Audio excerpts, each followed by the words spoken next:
It's a Tuesday morning in the break room. Rochester's Classic Rock 96.5 WCMF. How's it going, buddy? Pretty good, buddy. What's going on, female buddy? Doing good, buddy. 40 degrees right now. It's going to be a beautiful day. Nice. Right around 60 degrees, sunny all day long. Soak it in.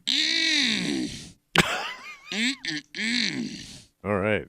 Why am I the excited one about the I next day? don't know. You should You're be. too excited for weather. I'm sorry. Well, it was a nice day yesterday. Yeah. Got out on the bike for a little while. It was good. It was a good time. Look at you getting out. Well, hey, Kimmy, let me ask you a question. Yeah. You understand the value of $1. I think. I mean, if anybody in this room does. Sure. Oh, yeah. it's you. Queen shins. Okay. Well, I mean, there are some people who, because of the environment they grew up in or the environment they live in now, may not fully get how expensive things are What's the value of thing wrong? to certain groups of people. Because you were in Chicago over the weekend. Yes, yeah. And you got your adorable little pups at home. Mhm, yeah, so yeah. you need someone to keep an eye on the dog. Yeah, so we had somebody come watch the dog, Lily. Mm-hmm. So she came, we had a girl come over and watch the dog for the weekend. Gotcha. Great job. We didn't even know she was there. Wow. Yeah, dog was good, everything nice. Okay. Happy. So, great. What's the problem then? Nothing. Nothing at all. Nothing at all? Nothing at all. Sounds like there may be a problem No, somewhere. she was great. Everything Okay, was great. all right. All right. So, So apparently they had left some food in the freezer. It was like a Trader Joe okay, Indian like something that they just meal forgot about. and that Indian flatbread. So a frozen non-Indian meal in the freezer. So it was a meal plus, that's what it's called, naan. Bread. Isn't the bread called naan? I love how you're pretending like you don't know I this. know. Like you're not like, Hey, leave your naan bread. Here he pretends he doesn't know naan, but if I were It's to tell just him Indian he bread. doesn't Nobody know knows in- naan. If I were to say he doesn't know Indian food, I've been eating Indian food since the late 80s. You don't even know. I'm from Mumbai. So it was left there. So Yeah. I was just gonna toss it, or eat it, but I don't know. But You don't know what to do with it? I wasn't gonna do anything with it at the moment. But it was like a non-issue. Mm-hmm. Yeah. Just some food left over. It's a non-issue for you. So my wife goes, the person watching us coming over today. And I said, oh, then we paid her. And she goes, yeah, she's coming to pick up the food. I go, pick up the food? I said, really? I said, I was going to just toss it or eat it. She said, no, she's coming back to get it. I'm going, it's like a couple dollars worth of food. I would have just tossed it. She goes, my wife was getting pissed. It's good food. Well, she probably just bought it, I would guess, Yeah, right? it's I personally would not drive back for one frozen Indian meal. Okay. And I love how you keep saying I was going to toss it or eat it. Toss it. You were going to eat it. I know. You were going to eat the food. You were going to eat her food. Yeah. She does you a solid, and you were going to eat her It's food. like she left it for you as a little treat. Okay, she was paid. It wasn't like it was a freebie. Okay. Minus the food of hers that you were going to eat. Yes. Yeah, I probably would have said you can have it. Just I wouldn't even have bothered. But my wife was like, of course she's coming back and get it. Yeah. And I'm like, I wouldn't do that.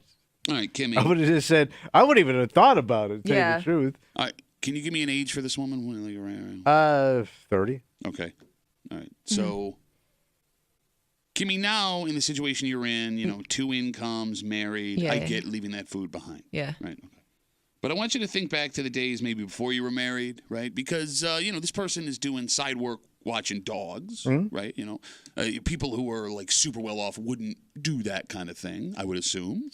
What? Is that fair? What? Side hustle? Yeah, you don't pick up a side hustle if you're making Right. $150,000 But she's coming a up. year. She's young. No, I Yeah. understand. It's not a criticism. We've all Yeah. been there. I get it. I get it. So for you, Mr. Pittsford, in your shacket and turtleneck sweater, to assume this woman could just toss away $7, $8, $10, because that's probably a $10 frozen meal. I don't know. Probably, yeah. Kimmy, do you shop It's at Trader Joe's? I Yeah, thought I you- don't think it's too bad. Like You get good cost-wise. quality for your Indian food there. I've But you've never had invested Trader in that Joe's. meal. Yeah.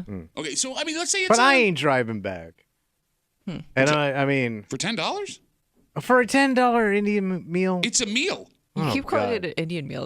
It's a dinner It's to somebody. It's an Indian meal. It's an Indian meal. I don't know. It's a little fancier than your standard Swanson's. I get it. But my wife would also do that, and I'm like, Yeah. Yeah. man, I ain't doing that, man. I ain't going back I for would. nothing. The only thing I'd want the meal back, but I think I'd be too embarrassed to go back and get it. Why? Because some guy would be like, Yeah. oh, you want the meal, bro? I was going to throw it away or eat it. One of those two options. It's not crazy at all that you wanted to come back. I'm and not get saying. I was just shocked, and my wife was like, well, you're being wasteful, basically. it. Well, yes. Yeah. and selfish because there was no tossing. You was were going to gonna eat that it. meal. I tell you what, man. If I probably would have, I would have dealt with it today. Dealt with it by eating the food. Yes. I'm done with the Indian food. The phone number is 252-WCMF, 252-9263. I don't get why you think it's strange that you would want to come back and get this meal. I wouldn't think that's a thing. I mean, if it was like a lot of food, like she left some groceries there. But like... I mean, if it was... Go ahead. My wife, I think, called her. Yeah. And said, just to let her know. Yes. Yeah. Which I also wouldn't have done that. It's the right thing to do. Like, you left all kinds of crap in my house. Good God. What? Some of it was illegal. You can't use and choice, bro. when you left my house, whatever you left, when you used to watch my house, it was I would put on surgical gloves because God knows what the hell went on, and it all went right into the hopper. I always left that house clean, you bitch. Baloney. Shut up. No, I never. By the way, you wouldn't leave alone. No, but I knew what was going on, and I wasn't. If you left food in my house when you were staying. Yeah. I wasn't calling you back, and I know you needed it. Yeah, I did need it. Thanks for calling me back, you dick. Well, if you're so damn hungry, why'd you leave it? Because I forgot it was there. Because I was trying to get rid of those rubbers.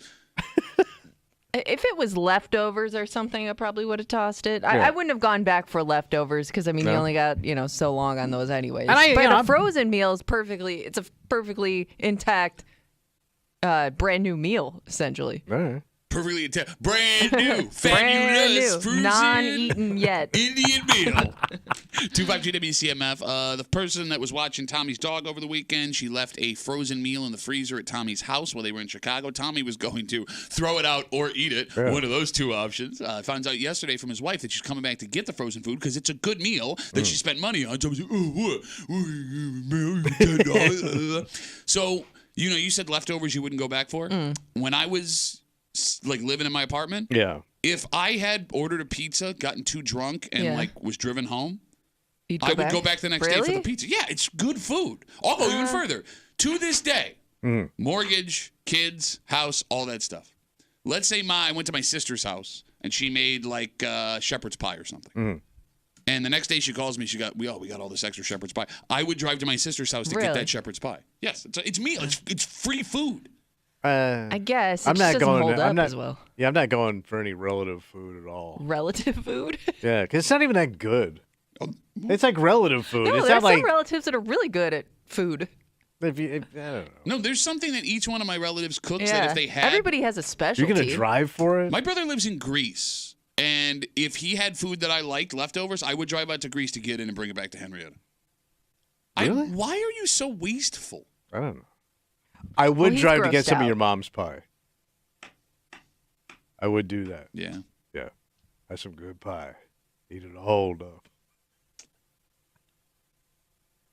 I don't think you understand what a dick you sound like, not only for that mom joke, but you have no comprehension of other people's financial situations. Well, how could you? I got to worry about my own. I'm busted. But what's amazing about that is you're not Bill Gates guessing that a gallon of milk costs $10. You have no money.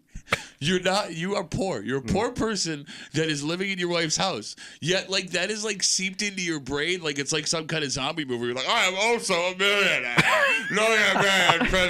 I like to think I'm high end. Poor. You're not. You're just po. You straight up po. Is there a time in your life where you would have driven back for that frozen meal? No. Never? I was so wasteful. I didn't care. My you mother would have rather starved. Let's say you didn't have any other groceries that day. That was your only thing you had left. You would not have driven for it? I told you, I got down to 128 pounds for a reason. It wasn't chowing down on mom's leftovers. My mother would sometimes bring me food over. Yeah. And sometimes I'd eat it, or if we get freezer burn after one, I'd just toss it. Free food, man. And then what used to really piss her off, I would throw out the container. And she would go, "Oh, where's the container?" I go, "Well, I threw it out." And she would lose her mind because it was Tupperware or something. And she goes, you had to go to a Tupperware party to get that stuff. She's not wrong. I know. It made it sound like I was throwing out a child. You're doing the wrong side of this argument. But who cares? Of course she has a right. Hey, let me tell you something. Once food comes, if you bring food to my house and you leave, it's in my house. I can do whatever I want with it. It ain't your food no more. It's my food. What would you want to do with that food? Throw it out. Throw out the container. Don't leave the container. Don't give me the food. If you don't want, I save people's containers just in case they want them back. Yeah. I always save the container. But those ratty ass stained up I don't Tupperware know, but containers. they may have invested in this container. I don't know. Then don't leave it in I can somebody's house with appreciate your crap somebody ass food. Good Tupperware. How are you so ungrateful? Like, do you know what you just said? Hey, listen, person who did really nice thing for me. I didn't ask. Day, I put all that work in. When you come over and deliver it to my front door, this food that you made for me, well, now it's mine. Okay? I hate. By the way, my freezer's full. Okay. I just hate all that obligation. I don't want your food. Okay. I don't want your containers. Okay. I don't want to have this like song and dance with you over this food that I didn't ask for. This is the weirdest take you've ever had in your life. Because, Stick around. first of all, it's free. You're not spending any money on it. You need it. Was I going up and down the street? Please feed me. You just said you were 128 pounds. We're doing Little Shop of Horrors now. Well, he is sitting next to a plant. And it's a couple days after an eclipse. No, you just said I was 128 pounds. You were literally starving to death. Your poor mother thought you were dying because you had no talent, telling jokes on the road. You couldn't afford food. And this is how you repay her? By, oh, you bitch. How dare you give me free things to save my life? Like, I think everybody has at least one dish made by somebody that they would go way out of their way to go get if they said, Way hey, out I have of an your extra. way? Yeah, Yeah. like, yep. Yeah, Yeah. without Really? question. Yeah. Without question.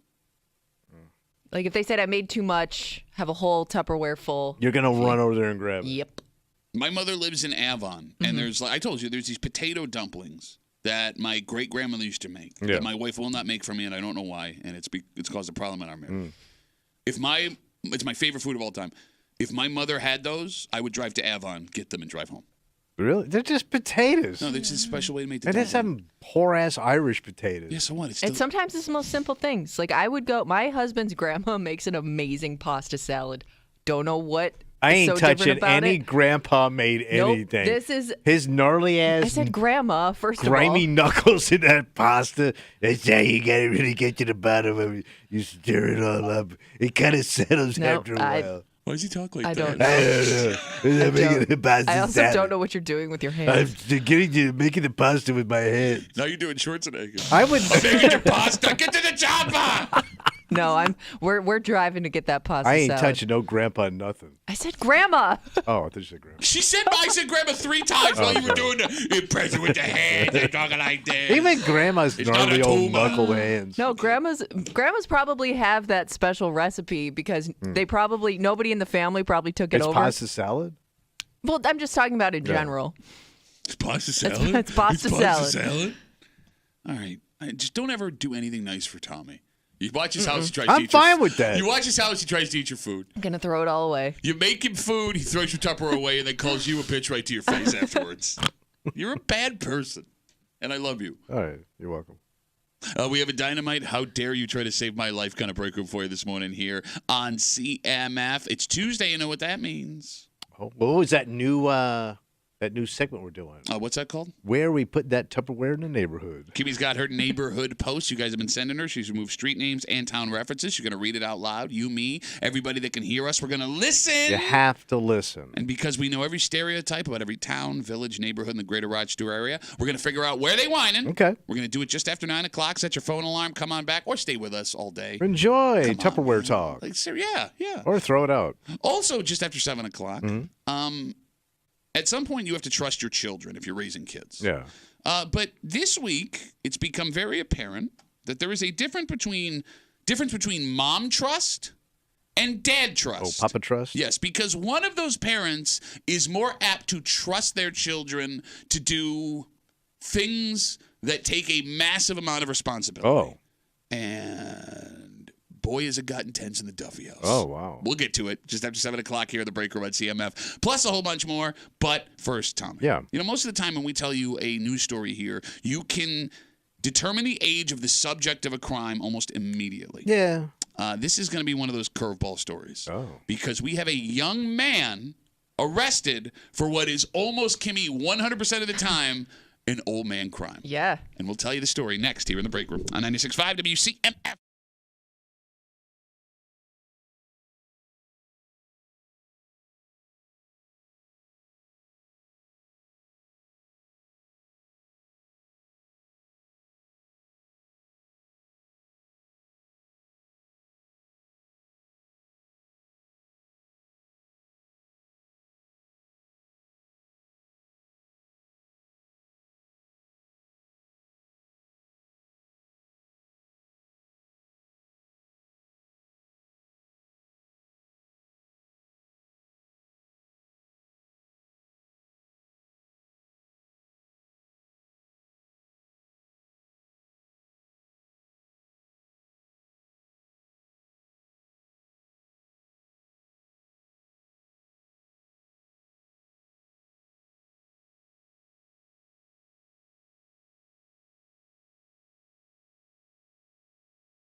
We're going to describe a crime to you. Okay. And as we do, you're going to have an image of who committed this crime allegedly in your head. A profile. Yep. And I'll tell you right now, you're going to be wrong. Because this type of person should not be doing this, period. Oh.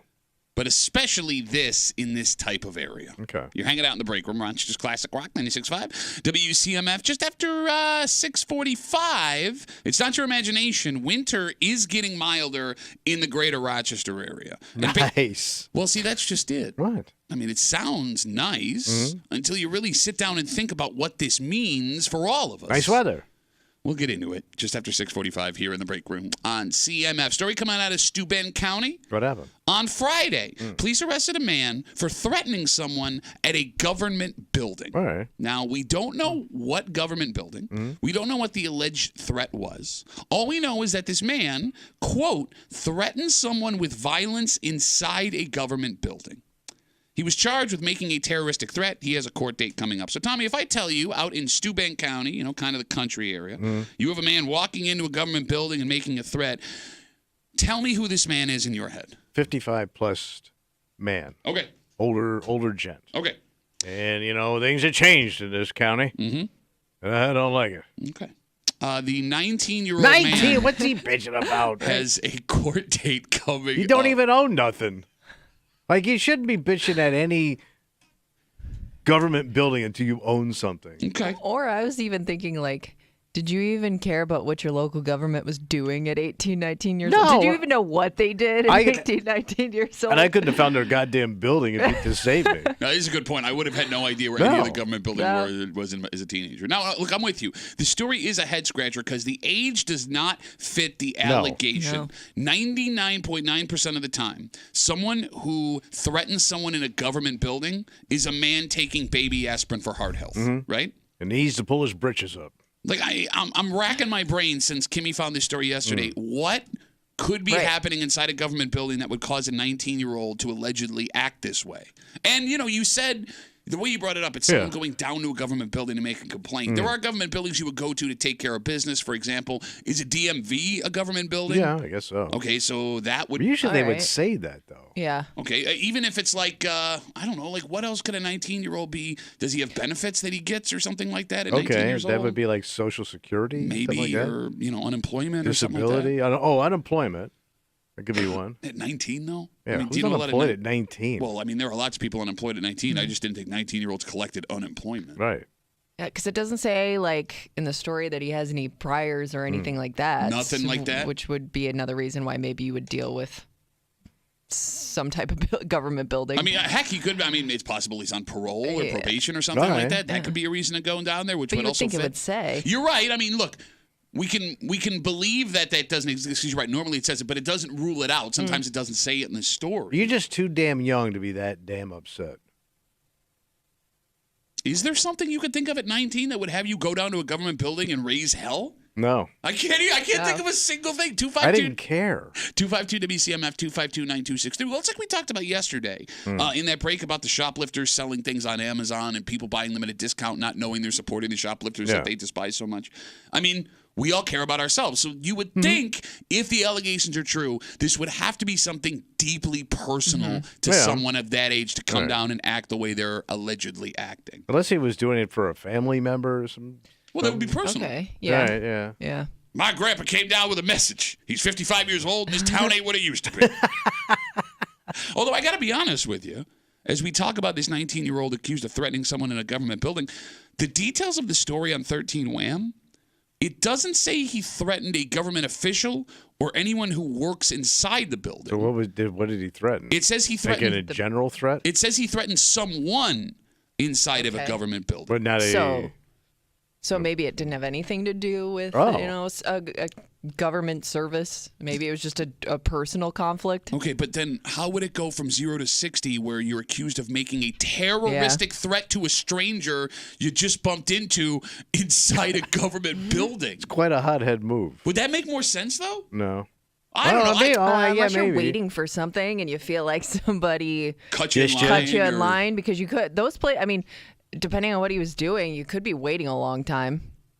Yeah, true. And you know how tempers flare. You never make a quick trip to like a DMV or like somewhere to get a license or anything like that. And like the folks that work at those places always have a bad rap because they take their time and people they have a bad too rap. Slow. I'm sorry, you were going to say something? You know how it is when you get down there, man. Keep going. They treat you like crap. Yeah. You know, it's like this is not the town I grew up in. I'm getting worked up. When I was a kid, the people that worked in the government buildings, they moved efficiently because the government was efficient. Not like these days, these clowns in Albany. What a bunch of clowns. Do you see how fast you get worked up? At 19, I didn't even think about the government when I was 19. Yeah, I know what you mean. Like, I know it's just something I had to study in school. But you didn't. No. No, I mean, you make a really good point. Like, Yeah. I can't think of a single thing that the government would affect, short of you being in the military at 19 years old, that you would be that passionate about. So maybe it is someone that he just got into a personal argument with. Yeah. But then again, it rose to the level of an alleged terroristic threat. So he must have said, he could have said some wild, crazy stuff. Okay, so if that's the case, then, if we're going to go down that road again with this 19-year-old out in Steuben County accused of making a terroristic threat against someone in a government building, this could also be generational lost in translation. Oh. Like he said something that was interpreted wrong? Let me put it this way. You threaten differently at 19 than you do at 59. Yeah. For example, if you get into an argument as a teenager at a party, someone at school, whatever, I'm going to do X, Y, Z to you. And you're going to say the most terrible things possible because you are trying to look tough and you're trying to scare them off and you don't have the wherewithal at that age to understand that what you're saying is horrifying. Think of all the stupid threats you made at 17, 18, 19, 20 years old. When a 59-year-old makes those same threats, you start to think that maybe he's got some stuff in the basement that the ATF would like to get a look at. You know what I mean? More detailed. And like I'm not a long time to sit on those threats. Exactly. Yeah. Like, the older you get, the more you understand that the words you say have consequences, right? And if that's the case here, I'm not excusing what this 19-year-old did. Yeah. Right? There'd still be a serious issue there. I don't know. It just feels popping off. Yeah, like I know that I ran my mouth way more in a way more ridiculous way. It's what boys do. Yeah. Okay. Well, now you go with the boys will be boys. Yeah, boys will be boys. Well, making terroristic threats down at the government building. Old man popping off is way more detailed. To your point. Oh, no, I disagree. I think the old man popping off is more vague. I think the 19-year-old popping off, I'm going to come to your house, and I'm going to take a knife, and I'm going to XYZ, and my dad has a gun. Step by step. Exactly. I'm going to take my hands, and I'm going to put them around your neck, and I'm going to strangle you until you're unconscious. I was just thinking of old men being so detail-oriented about all the stuff that they have in their house and in their garage. They'll tell you what they're going to do. I'm going to come down there. I'm going to file a C-38 form to let the government know that you are not doing your job. And when they get that, they're going to give you a phone call and let you know that you are now been put on probation because I've studied this. I checked online. My wife found the website on the Google, and she knows what will happen to you from this point on. There you go. Is it? What? All right, well, you know, if it is a 19-year-old getting so upset at a government building that they're making a terroristic threat, is there a sunny side to this story that a 19-year-old kid is participating in some kind of government? All right. Right? Doing his civil duty? Well, no, I mean, you shouldn't threaten anybody. But Elijah writes us on Twitter and said, jury duty at 19 would piss me off. Oh, but you're going to make a threat at I don't jury know. duty? But again, you're around a lot of people. It could just be some kind of mishap between people waiting there. Yeah, I could see. That would get you into the building. Because you are stuck there for a while just sitting around. And you're in a room of every cross-section of human beings on the and nobody planet. wants to be there. You're it's right. very rare when you get in one room where everybody thinks this sucks. Not to mention, too, there is like this social, political charged climate in those jury rooms, especially right now, right? Because everybody has a different idea about what the law is supposed to be. We're seeing that happen on social media every single day now. I'm dying to know. I like that jury angle. Yeah. I want to find this kid. Right. And I don't want to criticize whatever, man. You're facing your own punishment, like with the allegations here. I just want to know, hey, man. Yeah. What happened? I want your side of the story, 19-year-old kid. Somebody also pointed out that a post office is a government building. Oh. Would they say post? What are you going to yell? Office. Why would a 19-year-old be in a post office? Oh. That's even weirder Sending than like something sketchy. I don't know. Maybe he's dating somebody in there. I mean, it could have been something like that. He could have been dating he's somebody. dating a woman in the post office. Yeah. My possible. Girlfriend's the Mail Carrier is my favorite Ribs Arkansas song. My girlfriend is the mail carrier. Son, when she's naked, there ain't nothing scarier. Because she's still got a little mail. I thought you were going to go with Harrier, and I'm glad we went that way. There you go. I'm glad it all. Oh, it's Harry. We got Facebook messages coming in. You can always get us at WCMF for the Breaker Facebook page. Here we go. You want to put someone on a watch list? You might want to start writing now. Mm-hmm. Hank, of course. Aren't all Hanks on a watch list? Hank writes us on Facebook. This story is proof that 19-year-olds are waking up to what the government is doing to them. If he made threats, it was probably because he doesn't like the way the government is functioning, and he's right, says Hank. All right. Hank is right behind this 19-year-old making terroristic threats at government Angry buildings. Hank. Come on, Hank. Don't live up to your name like that. That is the most Hank take of all time. You don't get a hankier take. 19-year-old waking up to the... I don't even like... What could affect you on any level that you would notice as a 19-year-old that the government does on a daily basis? Nothing. And don't get me wrong. It's good when teenagers take an active, participative role in, government. But to be that passionate about something... Like, I mean, short of like a tax return not coming back the way you thought it was going to. Right. What could happen? There's no draft going on. No. Right? No, we're all chill. Well, I don't get it. I don't understand. All right, so the moral of the story here. Avoid all Hanks. Well, okay, that's a good one. That's a good one. And whether you're 19 or 59, please, please, please, for your own good and for the sake of everybody inside the government building, do not make terroristic threats inside a government building. Yeah. Is that fair? Pump the brakes. Yeah. All right, you're not thinking what we're going to talk about all the way through here.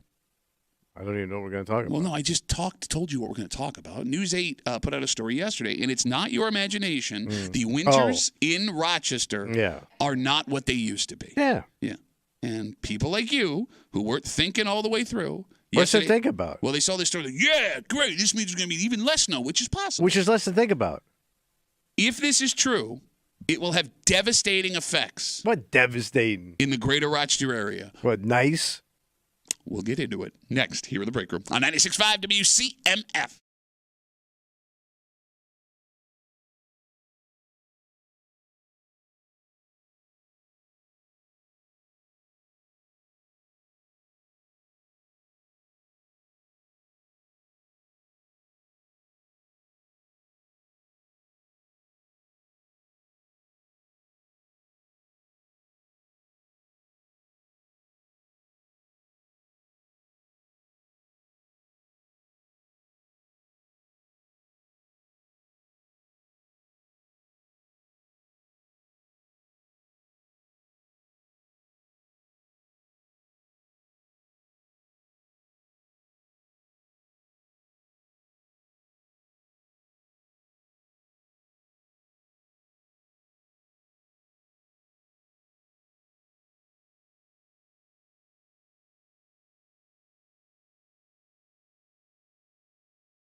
What a beautiful day it was yesterday in Rochester, Tom. Gorgeous. Another beautiful day today, up in the 60s and sunny. Bro, we're on a roll this winter, man. It's been nice. Now, any other spring of our lives here in Rochester, we'd still be worried, Tommy, about one last potential snowfall. And it's dreary. But it doesn't seem to be an issue anymore. No. In fact, snow may not be something we ever have to worry about again if the story on News 8 last night is correct. What are they doing? You're hanging out in the break room, Rochester's Classic Rock 96.5. WCMF, just after 7 o'clock, you have to trust your kids to a point. Yeah. They have to earn your trust. But there is earning mom trust. Yeah. And there is earning dad trust. Oh, there's a difference, huh? Well, a situation that's happening in the Duffy household has not only caused a lot of tension, it really illustrates the difference in how mothers versus fathers trust their kids. Okay. And we'll get to it just after 7 o'clock here in the break room on CMF. Tommy, the last 2 years have been the least snowy of the last 50 years. Come on. In Rochester. We're heating that up, baby. This according to data on News 8 last night. So, Tommy, the last 2 years on average have brought about 50 inches of snow, which is half of the average the greater Rochester area is supposed to get. You know what I say, Pat? That's 50 too much. The next lowest number in snowfall happened all the way back in 1994. That was just below 60 inches, and that was like a freak thing that happened on this chart that they showed. Yeah. Now, this isn't to say that the snow is gone forever. Okay. The story talks about how a bunch of stuff plays into how much snow we get at what time. You know, the lakes, the elevation, storms, where they end up. Sure. However, according to this chart on News 8 last night, 5 of the last 6 years in Rochester has seen less snowfall than the year before. Okay. This is all good news. So you guys would be thrilled with a Rochester winter with no snow. Yes. I like a little snow. I do. I like that fresh dusting in the winter because I think when there's no snow and it's just freezing cold and dank, it's a little bit more depressing. Like every now and then when it snows and you see the snowfall, especially around the holidays, like it is a comforting feeling. Right. No, you're making a face. I hate the goddamn snow. Okay. Snow sucks. Yeah, you should move to Florida or something. Save everybody's ears in Rochester. Like the worst is like when it's just cold and rainy and muddy and gross. I'll take the snow over that. So then, Kimmy, if it was like 50 inches, like what we got the last 2 winters every single year, would you be fine with that? No, that would suck. Wait, but no, this has been 2 mild winters. 50 inches is half of what we're supposed to get. Oh, gotcha. Oh, yeah, I think I'd be okay with that. So the last 2 winters. I'm good with the amount that we've had lately. Okay. You guys hate snow. Yeah. I hate the cold. Yeah. Okay. But not everyone around here hates the snow and the cold. All right. Some people look at it as one of the best parts of the greater Rochester area. They do. Well, look, the scenes are beautiful. For 10 minutes. Christmas, New Year's. They're so much better with snow on the ground, like Kimmy said. Yeah. Think about those gray, green-ass Christmases we've had the last few. It sucks. It sucks. Nobody wants like a 40-degree Christmas. Yeah. Gray. Yeah. You go outside in your nice shoes to go to church and you're stepping in mud and dog crap because I'm cleaning up my dog crap. And I will say, like, I know people that have moved to warmer places, and the first thing they say they miss about this area are the seasons, just having different times of the year. Yeah. Wegmans. No, we're talking about weather. Did you say Wegmans? What things you miss? Yeah, okay. Oh, okay. That too. 252-WCMF, 252-9263.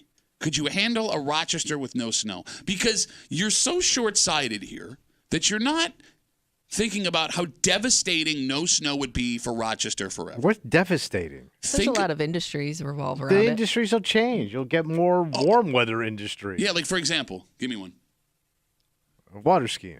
You can't water ski in 40-degree weather. You can, but if it starts to heat up. Nobody said heat up. It just said lack of snow. And by the way, 40 degrees would okay, be so heating up. all right, so snow plowing and skiing. Okay. That's it. Snowplow drivers, ski resorts, folks that sell winter gear, tow truck drivers, body shops. If there was no snow, all of those businesses would take a beating.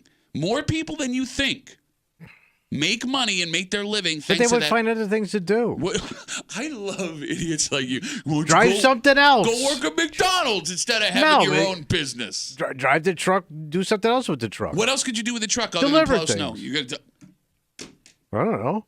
You think that a delivery driver and a snowplow driver make the same amount of money? You know that snowplow driver gig is a good gig. Oh, by the way, most of those snow guys are landscapers. So landscaping is going to start way earlier in the season. And I would rather be, I'm sure these guys love landscaping more than freezing ass in that truck. Bro, you know they have heat in the truck.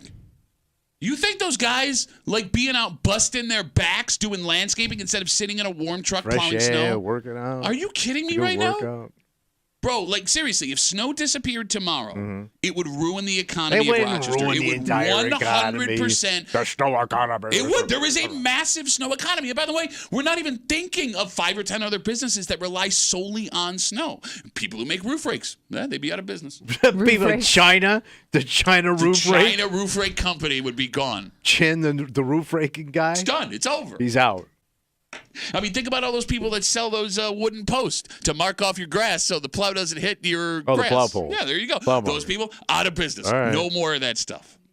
252-WCMF, 252-9263. Story on News 8 last night charted the last 50 years of snow in Rochester, and it's not your imagination. The last 2 years have been the 2 most mildest snow years in the last 50 in Rochester. 5 of the last 6 years has had less snow than the year before it. Tommy loves it, despite the fact that babies would be starving, homes would go into foreclosure. How about the lake start opening up earlier? People can start all the summer activities and spring activities will start earlier. Again, it's going to be great. I heard one stat that they said over the next 50 years, this area would have the same climate as North Georgia. That doesn't sound good. North Georgia's nice. Yeah, but I feel like that's just not a good thing overall. Yeah. What? Like Atlanta. Yeah, no, I got it. So what's North Georgia going to be like? Yeah. Who cares? When's the last time you went to North Georgia? People in North Georgia care. What, are you going to miss Braves games or the Hawks? 252. Nobody follows Atlanta. Has anyone thought of what does Trae Young think about this? You don't know who that is. With the rapper? He plays for the Hawks. Wow. And he raps? Yep. Yeah, they call him the rapping ball player. That'd be pretty cool. Yeah, I guess I don't want to lose There's like Atlanta. 50 of the 252-WCMF, 252-9263. Let's talk to Nick. Hey, Nick, what's up, buddy? Nick, you there? Tommy? Oh, I'm sorry. Go ahead, buddy. That was my fault. Go ahead. I'm sorry. Tommy, you're an idiot, for one. Thank you. How is the snow economy even the conversation? Like, plants aren't going to grow anymore, right? No, I understand, but that's over Tommy's head. If I were to say plants, Tommy would be like, oh, you go to the store, you buy more plants. You go to the plant store, they got them all on the inside, you buy the plants. Yeah. Yeah, I mean, I would think that would be a bigger concern than, people making money pushing snow around, but... What, the plants? Well, I mean, but you can't buy the plants without The plants are going to grow. The weather's going to be nice. See, what are you waiting about? There you go, Nick. That's what I'm trying to tell you. But thanks, right, buddy. Have a good rest of the day. All right, let's talk to Carl. Hey, Carl, how are you, buddy? Hey, good morning. What's up? How are you today? I'm great, Carl. How are you? All right. Well, I was listening to y'all about the snow. I was originally born here, and I called a week ago, and we were joking around, and I was off the subject. Mm-hmm. And then Duffy said to me, he said, Carl's a good guy, and I think he's got a collection. And I was going to say, I got a collection of shrunken heads. Okay, Carl, what do you got about the snow, buddy? Let's talk snow, Carl. What I got about the snow is I like the snow. Actually, just a little bit of snow here and a little bit of snow here sprinkled in during the holidays. But the thing is the way it has been. The winter's been warmer, and I like that too. So Carl's happy with everything. Carl's just a happy guy. He's just a happy Carl snow nut loving kind of guy. As long as he's got his shrunken heads in the basement, he's totally fine with whatever happens. And I'm happy even if somebody pisses on my Cheerios. All right, Carl. Don't eat those Cheerios, buddy. You're going to get sick. But thank you for the call, man. Have a good rest of the day. All right. That's a man with nothing to do today. Apparently. A man after Tommy's heart. So with this knowledge that we've had the 2 most mild snow years Things of the last nice, right? 50 here in Rochester on this story on News 8. The most important part of the snow in Rochester may not be the snow economy. Yeah. It may not be all of the plants dying, like Nick calls up and says, because that's also a problem. The most important part of the snow in Rochester might be the identity the snow gives us. What? Rochester's always been a snow town. Yeah, but it doesn't do anything for us. It makes us tough. No, nobody cares about that. People think what's Buffalo? What's Syracuse? Also tough. Yeah. What's Columbus, Ohio? Can I ask you a question? What? Yeah. When we get a good snowstorm, Yeah. And you talk to your brother in Hey, Florida. Hardy. Do you brag about how much snow he Yeah, got? you know what he tells me? What's that? How nice it is in Florida. Yeah. He doesn't even care. Like nobody here when Yeah. they talk about the weather cares if you're not from here. But you still do it. We're a Hardy. But yes. Am I Hardy? I've lived here for 30 years and I come to work every day. Would you call me a Hardy tough guy? No, and my little zip-up booties and my shacket. There's a Hardy son of a bitch. That's a snow-driving, radio-talking man right there with his big old radio mouth with his chapped lips. Bare-knuckling that old car in there to the store. Talk at the radio store. We're going to talk. Talking the radio store? Oh, tubbing his dickies. No, I'm a little puss. But I'm even- a snow puss. Even though you are a giant little I'm an snowpuss. endangered snow puss. I'm not rugged. I'm not tough, and I deal with this stuff every day. I agree with you, but you're so insecure about it that despite the fact that your brother does not care, you will still try to brag to him about the snow. But they don't listen. But you still do it. So, like, You think and it by makes the way, you tough? You'll get a nicer identity with the Finger Lakes being nice, the water being open, and fishing and kayaking. To your point, when you talk about somebody, or if you're talking to somebody not from here, you bring up the snow. I don't think that they're impressed. I think they just think, why do you live there? Yes, then? that's it. Why don't you move? Yeah. No, but can't Why'd you leave Florida, idiot? It's not, wow, you got that much snow. It's why would you live in a place that has that much snow? Well, because we don't get devastating earthquakes. I'm we with don't get ya. devastating tornadoes or I hurricanes. get the according to argument. you, we are going to start getting those, though. According to you, we're getting tornadoes, earthquakes, and Keyword. horny bears. Keyword devastating. And the horny bears only heard your mom were up here. Devastating. Yeah, earthquakes happen. Tornadoes happen. It's not like the middle of, like, Arkansas where all this tornado takes out the entire... I will agree with you. Thank you. The Mid-Atlantic has the worst weather anywhere. Like, if people brag about Tennessee and places like that, because they get everything, and it sucks. But... And then every once in a while, when they do get that little bit of cold snap, it shuts the entire community down. Yeah. True. That's true. But That's you true. said, but... I'm going to take me some North Georgia. Okay. The bottom line is this, because you keep thinking like if the snow doesn't come, all of a sudden it's 80 all the time, and that's It's going not to be like Miami. No, that's not what happens. It's just 35 all winter with no snow. What do you do here in Rochester without the snow? It's not warm enough to go outside and do fun stuff. It looks like total ass. No snow in the winter makes Rochester less appealing. But I think we get earlier spring.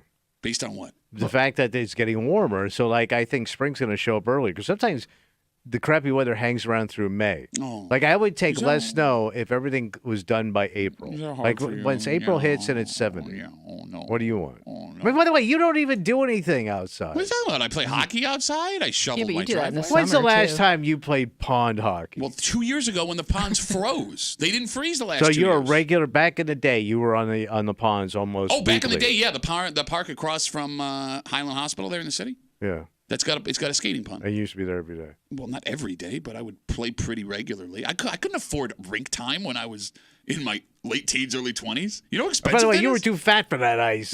No, What do they call you? Straight to the bottom? that's what they called me. It was a long nickname, straight to the bottom. In fact, sometimes they'd be like, hey, straight to the back, and I was already gone because the nickname was so long that they couldn't get to the end of Yeah. it before I noticed they were talking Fall to through me. the ice hole because you're a total ice hole. That's an even longer nickname.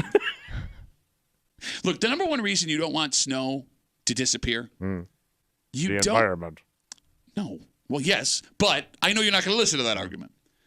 You don't want to hear old guys bragging about how much worse the winters were when they were kids. Because right now, Well, we according to still this get chart, that anyway. but right now they're not lying. Like you can all look at someone, shut up, old man. You didn't have to walk uphill both ways to school. But right now, they are telling you straight up facts. You know, when I was a kid, we got 30 years.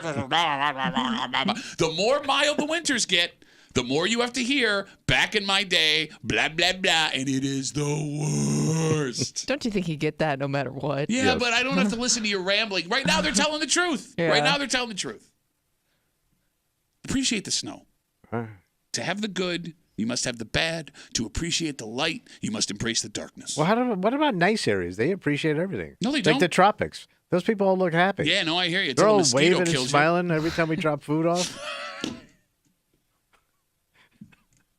I mean, some of this country, it's literally raining pallets of food. When you're raising a kid, eventually you have to trust them. Yeah. And there are two ways in which parents will trust their kid. There is mom trust and there is dad trust. And there is a distinct difference between mom trust and dad trust. And that has shown itself for the first time inside the Duffy household. Okay. Because a big thing that my oldest daughter is doing this week has my wife flipping out and being unreasonable, no matter how much sense I try to talk into her. Oh. And I'll tell you the story next here in the break room on 96.5 WCMF.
Moms and dads see the world differently. Oh, yeah, they sure do. When it comes to the kids, there is mom trust, what they think the kids can handle and what they need to do for them.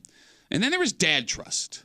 And most of the time, those two things don't line up together. Yeah, opposites. Yeah.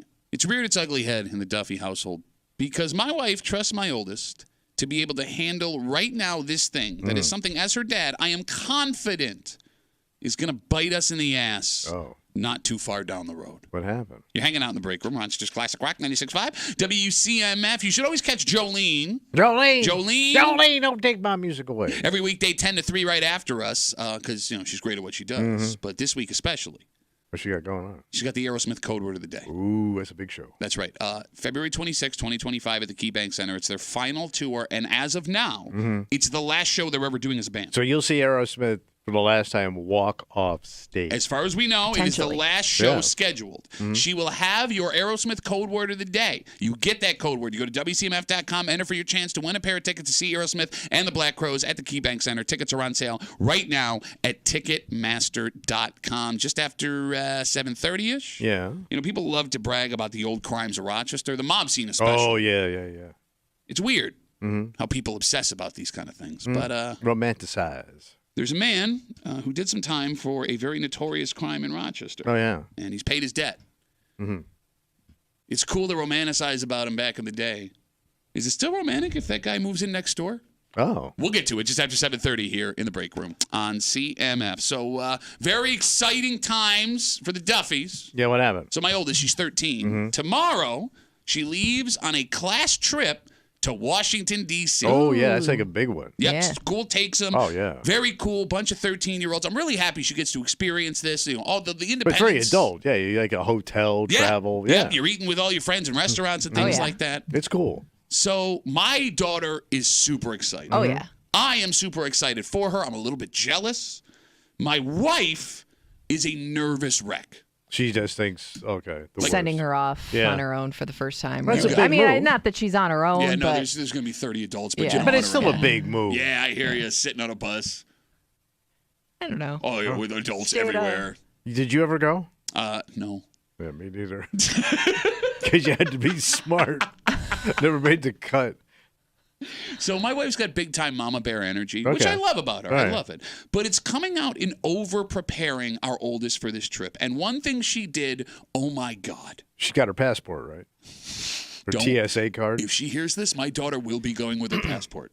So the whole family's in the car on Sunday. Yeah. And my wife, she all of a sudden picks up her phone and she calls someone. She's in the passenger seat. And it turns out she called our credit card company Oh. because she wants to attach her credit card to my daughter's Apple Pay on her phone. So she just swipes the phone, Mama yeah, Pay. in case she needs something. Let me say that Can again. I get in on that? No, you can't. No, you can't. I need tires. You could put it on his phone. He won't figure out how it works. I want to say that again so everyone can comprehend what is happening. My wife wants to give our 13-year-old daughter access to our credit card via her cell phone while she is out of town with all of her friends on a class trip. Are you also giving your daughter cash on top of that? Yes. So, I mean, the beauty of that is there's a limit, right? She can spend until the cash is gone. I'm guessing you haven't put any limits on the credit card. I don't even know how the hell my wife was doing this. I don't know if she knew what she was doing. And here's the thing. Yeah. When she's on the phone and I realize what she's doing, she's on the phone with this guy with the credit card company, my knee-jerk reaction was saying, "What are you doing?" I said that like that out loud. And that really upset her. She's going to come home with so many Taylor Swift for President t-shirts. Yes, you're 100% right. Yes, yes. Swifty Nation.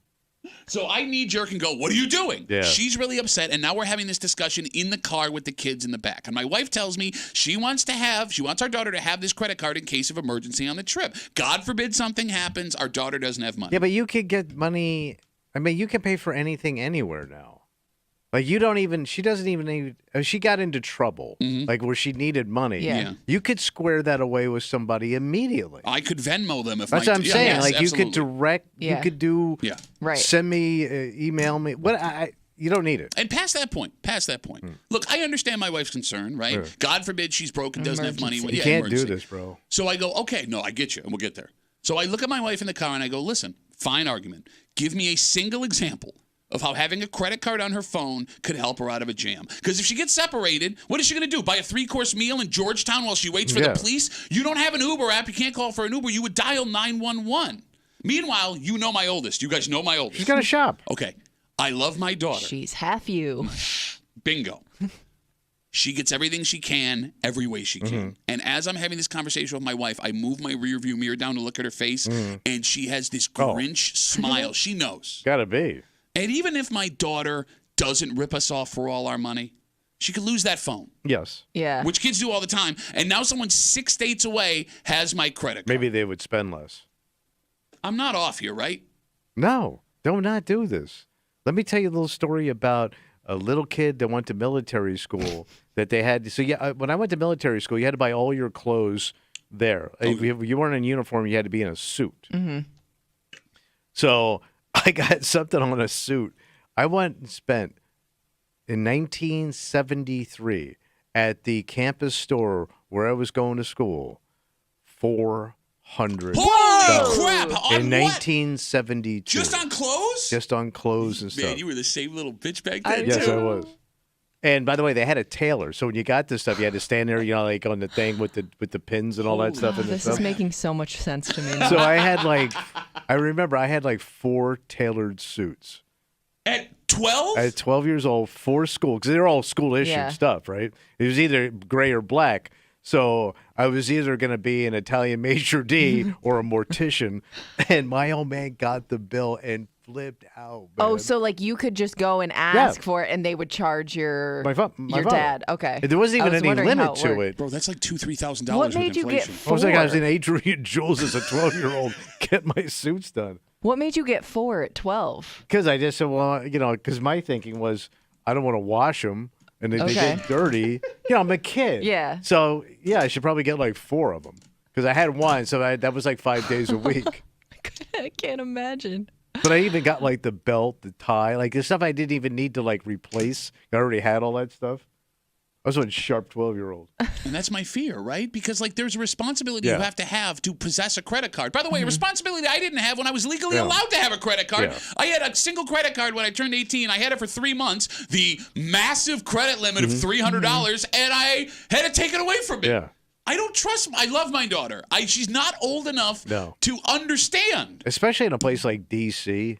Yes. There's there's all those little tchotchkele stands and everything now you don't have to have cash for. Thank you. She's going to Apple Pay it. Boop, boop, boop, boop, boop, And she'll boop, start boop. buying for her friends if she wants to be big shot, right? No, Yes! the problem I got it. The problem isn't going to be buying for your friends. The problem is going to be going out with that one friend that has the unlimited budget, and now everybody wants to have what that friend has. Yeah, no, you got yeah, it, you know? Yeah, you're right. Yeah. Kimmy, would you give a 13-year-old a credit card? I love how it's my wife, so you're choosing your words carefully. No. If I had this take, you idiot. My parents. But your old man don't spend. No, met but his he kid. was big on helping me be financially responsible with a credit card. Okay. So it's hard for me to say that your wife's doing the wrong thing because I feel like my parents would have done this for me if it was possible to put it on a phone or something, right? So I don't know. Maybe it's a good thing that your daughter learns how to use one. You are kidding me right now? You think it's a good thing? My daughter has access to my credit. Are you out of your The good thing is you can see everything she's spending it Yes, on. and I can Too see late. it. Hey, Yes. guess what just happened that you missed? What am I going to do? Have my daughter arrested for credit card fraud in D.C.? But that's the thing. If Good luck she with that town. spends too much, you say, okay, no more credit card. It's Oh, wow, a no thing more you credit. get to take away. She got $500 out of me. No more credit card. The kid knows what she's doing. All right. Yeah. It comes down to this. Again, 252-WCMF, 252-9263. My oldest, 13-year-old, she's headed on a trip with her school to Washington, D.C. Tomorrow, my wife is in full mama bear panic mode. You would think she's going off to college, right? My wife, the other day, without asking me, we're driving in the car, calls our credit card company to set up our credit card on my daughter's Apple Pay on her phone. And when I was like, what are you doing? My wife got pissed because I love my 13-year-old. I do not trust her with our credit card. My wife, what if she gets separated? What if she needs money? This, that, and the other thing. It comes down to mom trust versus dad trust. My wife trusts our oldest to use this credit card the right way because my wife is nervous. She's having a hard time with her baby going off. Yeah. And that's something a lot of moms can identify with. Meanwhile, I have dad trust. And dad trust is a little bit different. Dads do not give any slack until you can prove you can handle that kind of responsibility. Oh, so you're like Reagan with the Russians? Trust but verify? Show me you can handle it, and I'll let you handle it. But how's she going to show you? There are other things in your life, like if you're responsible for. Yeah. I would say, okay, I think you can handle the situation. Like what? I don't know.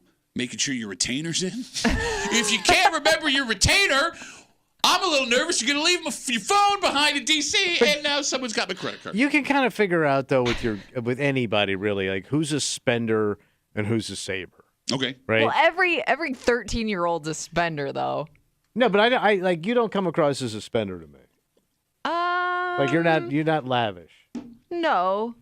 But I mean, I would spend if I had it. Like if it was somebody else's money as a kid. I think that's a saver. Like I think if your kid's a spender, like I'm guessing with your kids, one's a little bit more, I'm just going to blow through it. The other one's going to say, now I'm going to think about it. Look, I mean, like when my 11-year-old, I would trust 100%. Because she'll stop and think and go, okay, maybe I don't need this. Like I trust my oldest in a situation where she's in trouble to talk her way out of it. I trust my youngest to be responsible enough with like that kind of responsibility where she's not going to steal from me. I think you also learn how to shop and spend based on your parents. And I don't know what your kids see when you guys go out shopping. You know what I mean? Like, are there? I don't know. It depends on who they're out with.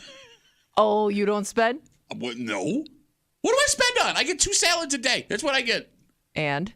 What? Jerseys. Okay, but I don't buy them in front of the kids. And I haven't bought a pair of sneakers forever. I was trying to help you with sneakers. This is how you repay me?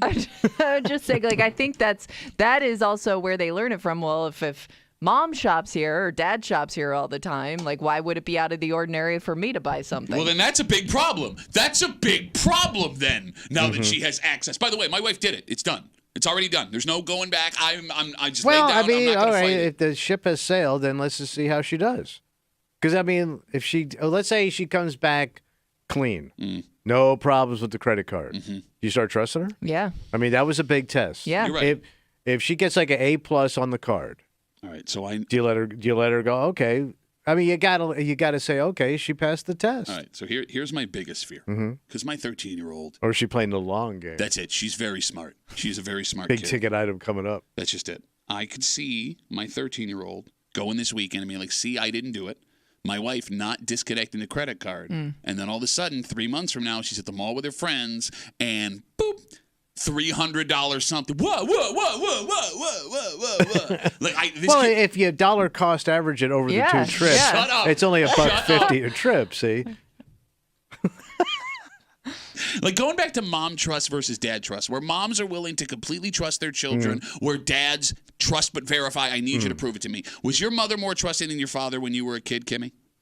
I think my mom just kind of let my mom wasn't the one that set the rules for that kind of stuff. So I don't really know where my mom stood, to be honest. If you went to ask your mother for $20, would she give it to you? She never had cash on her, ever. My dad did not give her money. I mean, she had cash. No, because there was one time, and it was the most embarrassing thing ever at the mall. We were waiting in line for like an Auntie Anne's pretzel, and they only were taking cash at the time because their credit card machine was broke, and my mom didn't have the cash on her to pay for it. I ain't got pretzel money. Like my mom never had cash on her. That is sad. Was your mother more trusting than your father when you were a kid? No, my mother did not trust anything. Oh, really? Yeah, my mother my mother did all the discipline. She's the one that smacked you around. Okay. Like I told you, like you would get open slap in the face in public, all that stuff. Is that why your face looks like that? Yeah. Yes. Remember, I got the belt after church almost every Sunday. Well, look, I mean, my mother was... My old man was kind of a sucker. Like, because I don't think he wanted to deal with it. Okay. So he just let her deal with the kids. Like, my mother was the opposite. Like, if I could, like, make my mother think I needed something for, like, to benefit me, I can get whatever I want. Really? Like, anything from my mother, where my dad would, show me you're responsible. We got Facebook messages coming in.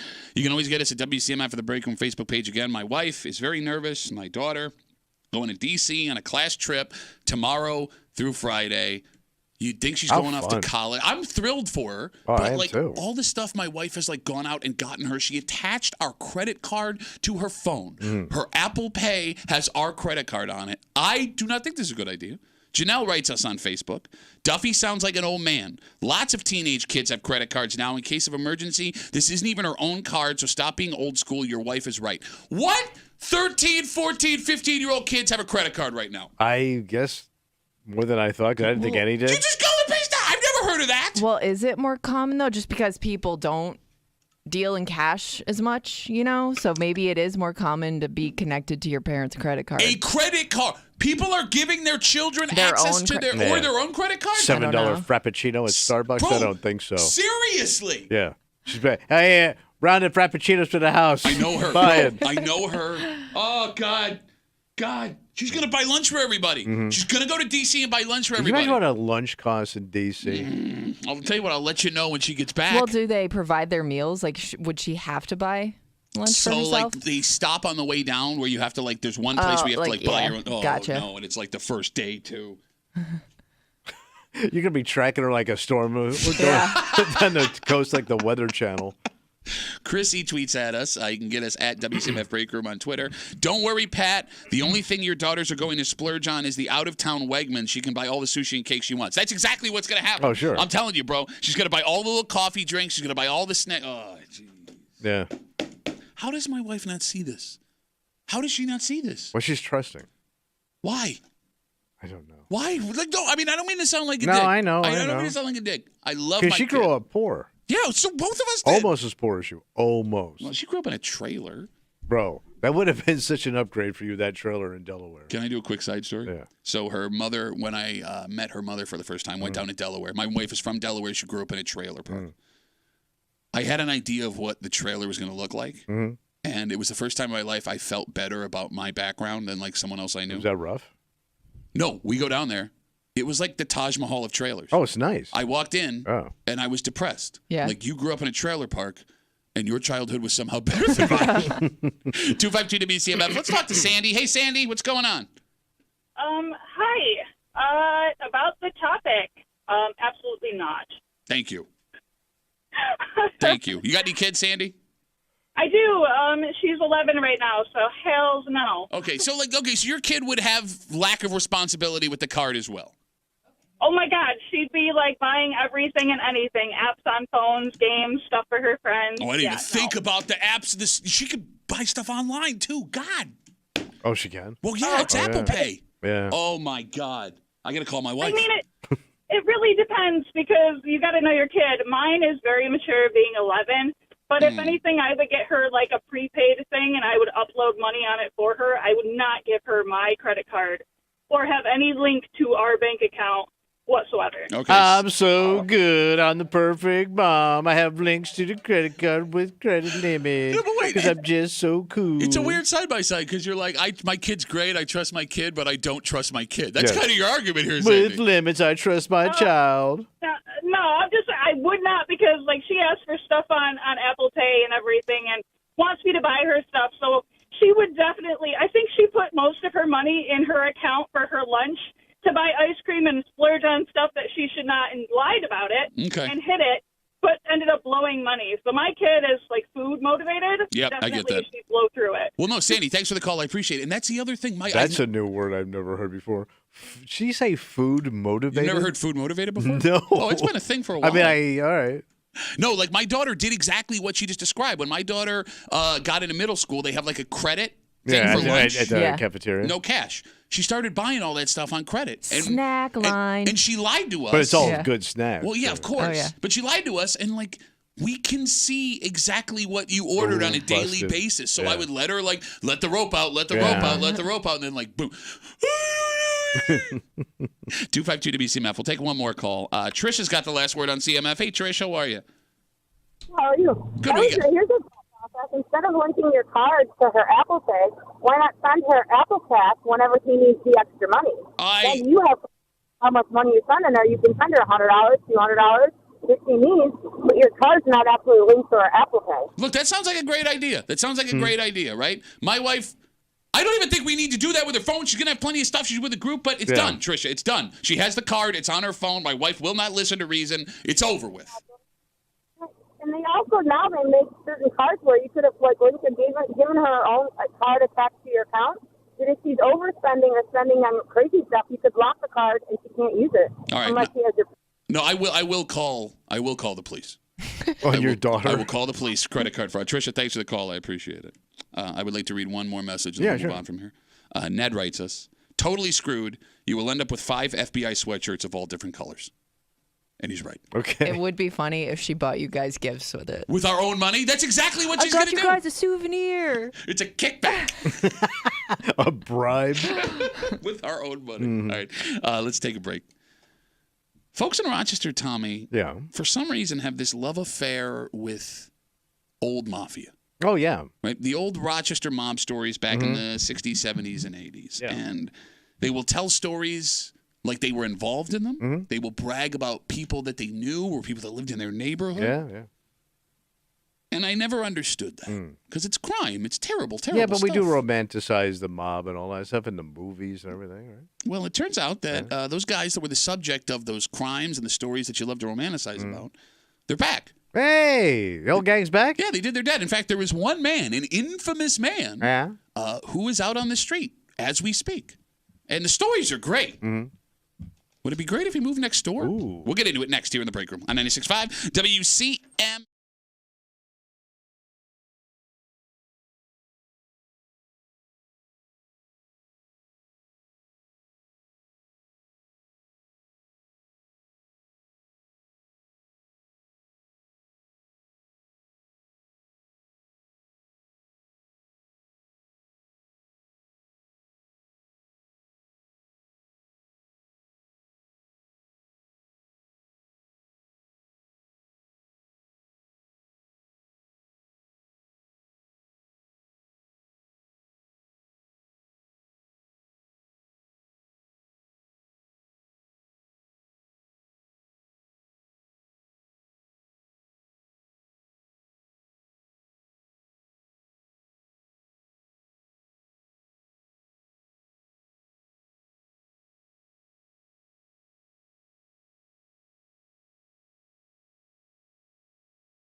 Rochester loves itself some crime stories, man. Oh, yeah, we got some good ones. We brag about serial killers. We watch all the terrible news specials about awful things that happen in our town.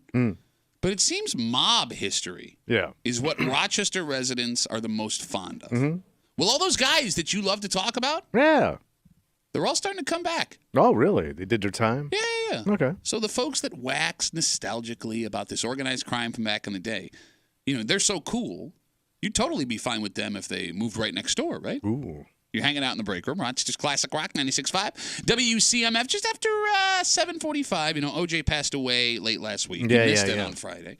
And one of the most famous items involved in the OJ Simpson case is now for sale. Oh. And can be yours for the low, low price of you gotta be kidding. We'll tell you what it is just after 7:45 here in the break room on CMF. A participant in one of the most infamous crimes in Rochester's history is on the street again. Albert Ranieri. Do you know that name? Oh, yeah.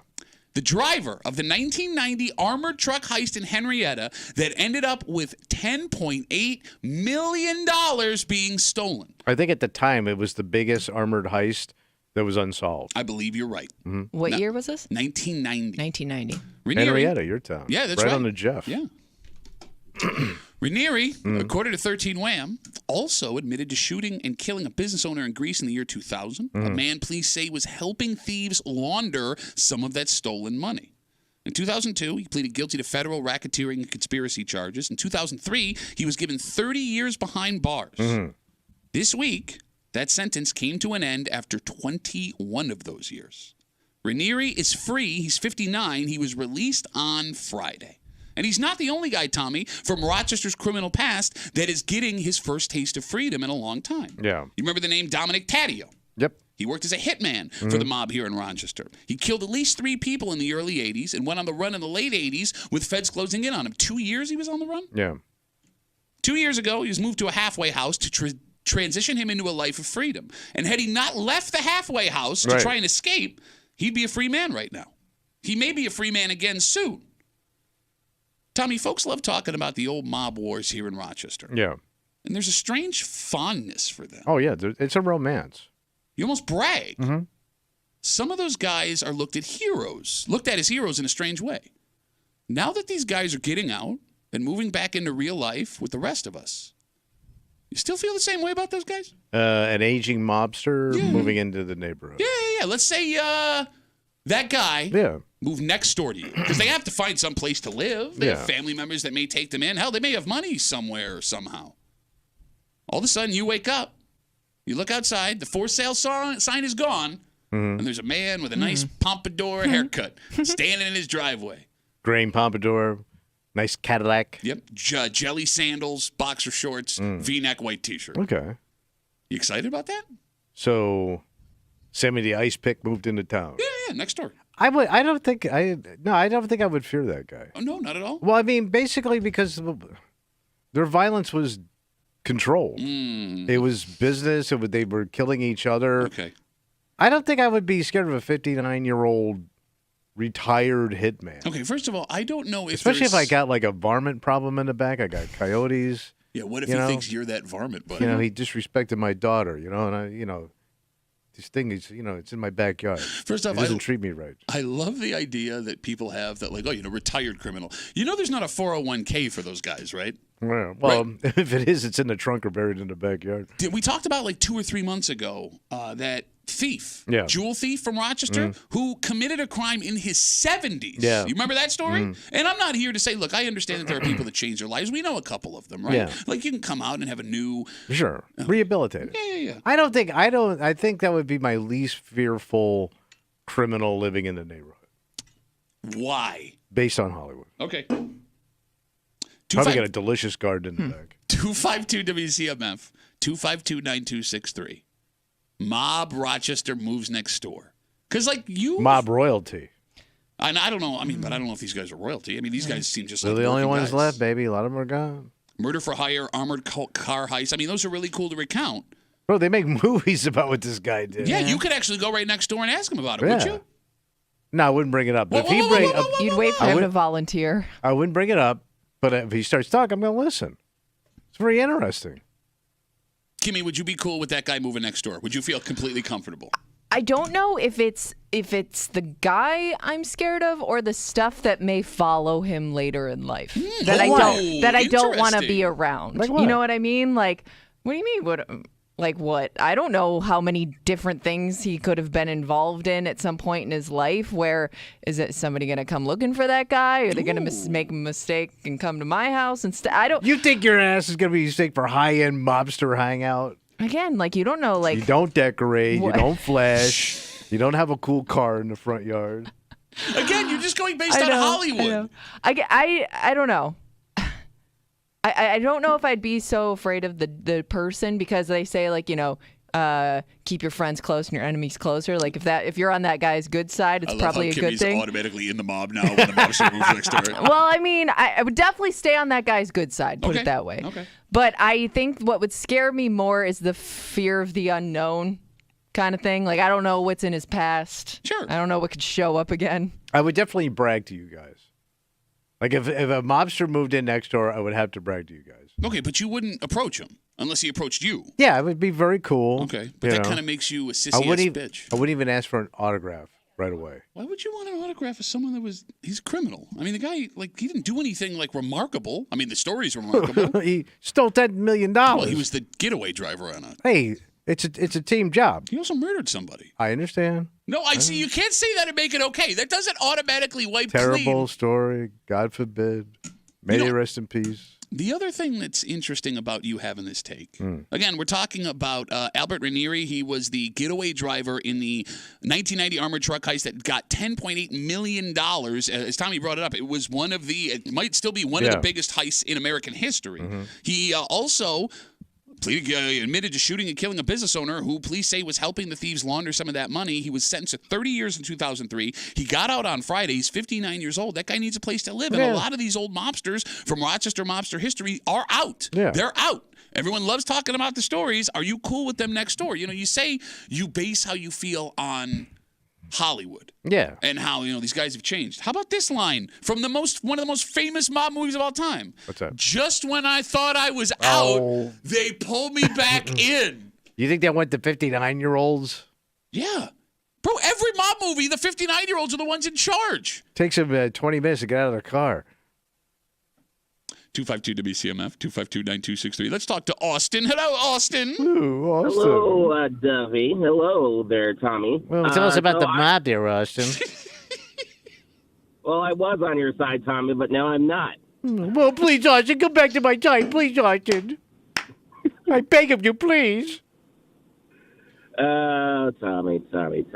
No, I'm siding with Tommy. If it doesn't... I'm a big proponent of don't ask unnecessary questions, and unless you're asking those questions, why would you know that he was a former mobster? Okay, but the fact that you'd be afraid, if you had a couple of clues, right, ideas, because these people, these men, people know what they look like, right? I mean, they were headliners here. The fact that you're afraid to ask the question lets me know that you are nervous. I mean, I wouldn't be nervous because, one, I'm his neighbor, and two, he would be the biggest, suspect if I were to go missing. Yeah, but you're still missing. That's the funniest part. Yeah, maybe they catch him. But... He got caught, but guess where you're not, Austin? The planet anymore. Yeah, because he shot me off to Mars. No, I still feel safe with him living next door to me. Okay. I would become his friend. I'd probably become part of the mob. Who knows? Oh, shut up, Austin. Thanks for the call, buddy. Have a good rest of the day. He does bring up a good point, though. How many guys just by living next door to that dude now feel like they're a part of something? Every dude. Every dude. One time I let him borrow my shovel. I don't know what he did with it. You're totally right. I had him autograph it. Hey, look, don't get me wrong. I'm not saying that the folks coming out are automatically criminals again, right? There's a guy that we know here in the show years ago. Mm-hmm. He wasn't a mobster. Oh, yeah.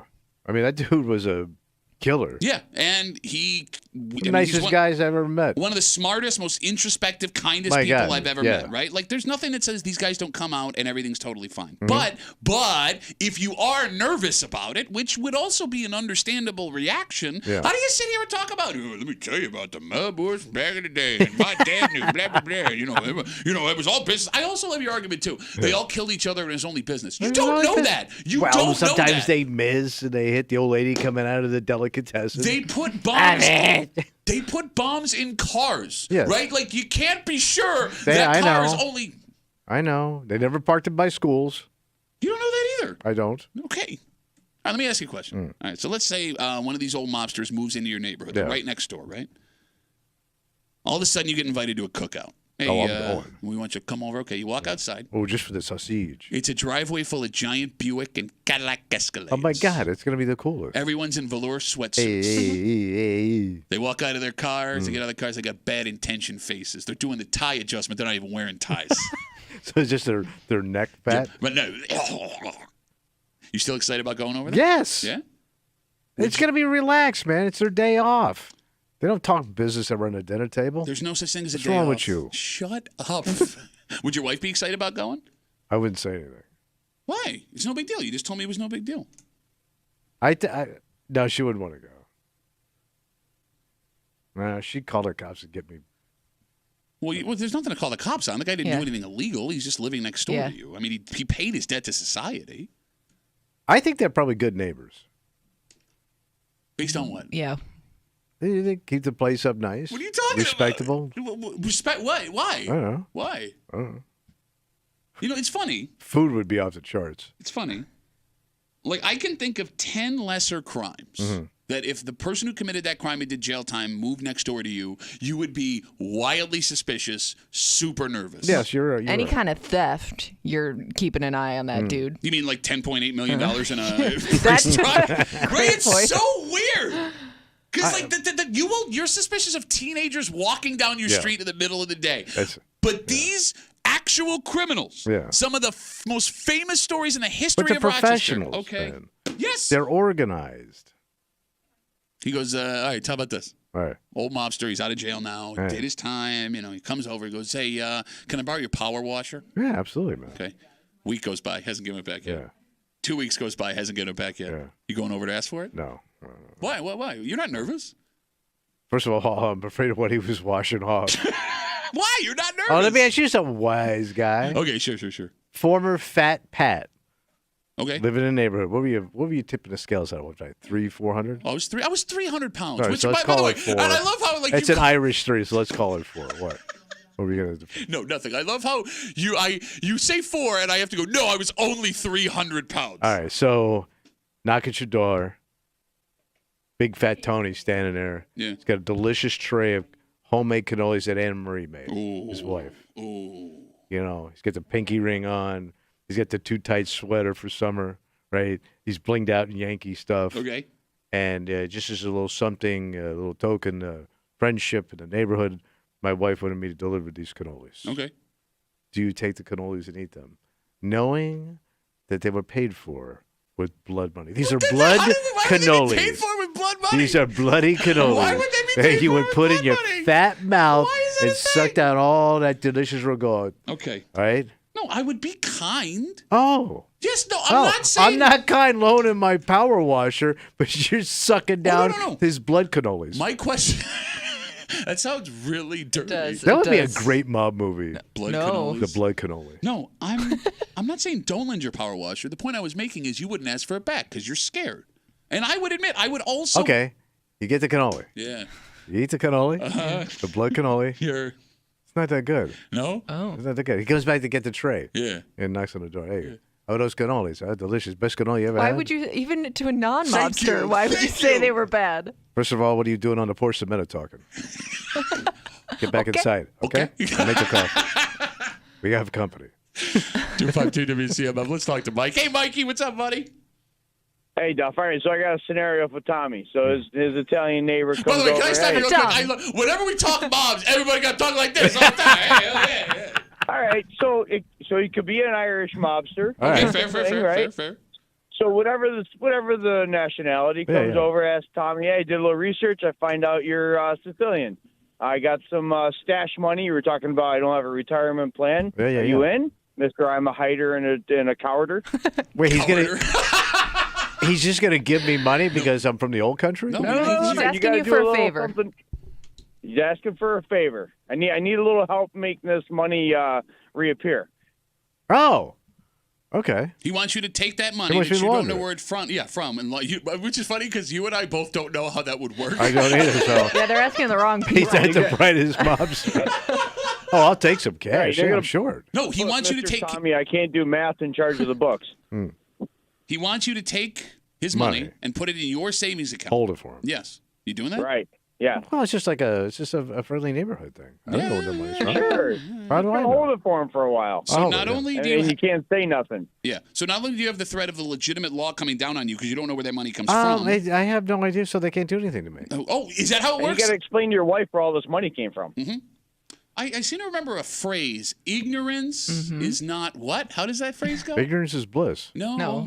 Ignorance is no excuse. Thank you, No, Mike. ignorance means you don't know nothing. No, and then you are the most ignorant man I I know you don't know nothing. Hey, see, not that I don't know nothing. Mike, would you be uncomfortable if one of these guys moved next door? No, I think you got to treat him like a regular neighbor. Okay. I mean, he's trying to indoctrinate himself into the neighborhood. He wants to fly under the radar. He doesn't want to be acknowledged. He doesn't want to have the spotlight on him. I think he just wants to carry on. He's done his time. He's done. Sure, which is fair. Yeah. Right. But Mr. Tommy, Mr. Hollywood, everything plays out in a playwright somehow. He would totally oversell everything. Mike, you know what he would do too? He would change his outfit. Exactly. Yes, he would. He would start dressing like a mobster. Yeah, it'd be Tommy Pool Boy in a Speedo tending to the pool garden. Well, now you got me bent over for the mob? Nobody wants to see that. Well, he spent time in jail. What do you think he's doing? Mike, thanks for the call, buddy. Have a good rest of the day.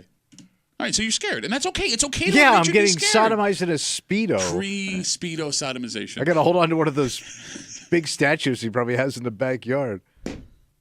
Everybody, we got to move on. I appreciate the call. O.J. Simpson passed away on Friday. You missed a very angry woman upset with us that we even talked about O.J. Simpson. But look, the bottom line is this.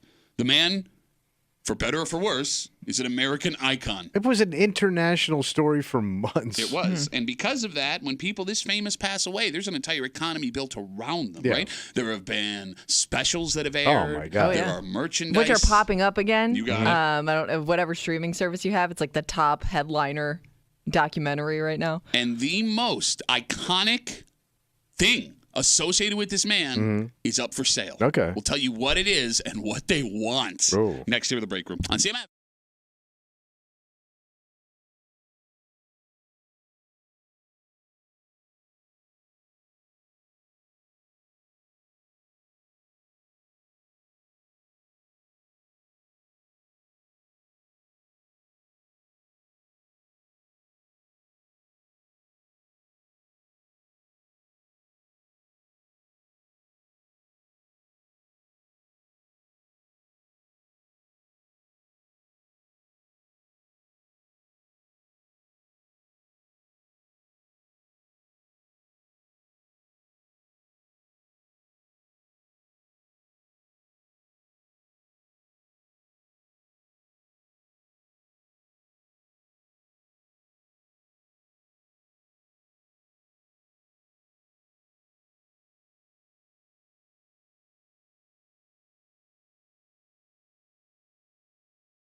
I mean, this item defines this period in American history. Oh. I mean, look, O.J. Simpson, as terrible as it is to say, defines maybe an entire decade with the way everything worked out. Mm-hmm. So because of that, the folks that own this thing that was really what put O.J. on the map for the second part of his life, they won a lot of money. Okay. You're hanging out in the break room, Rochester's Classic Rock 96.5. WCMF will jump right into the story.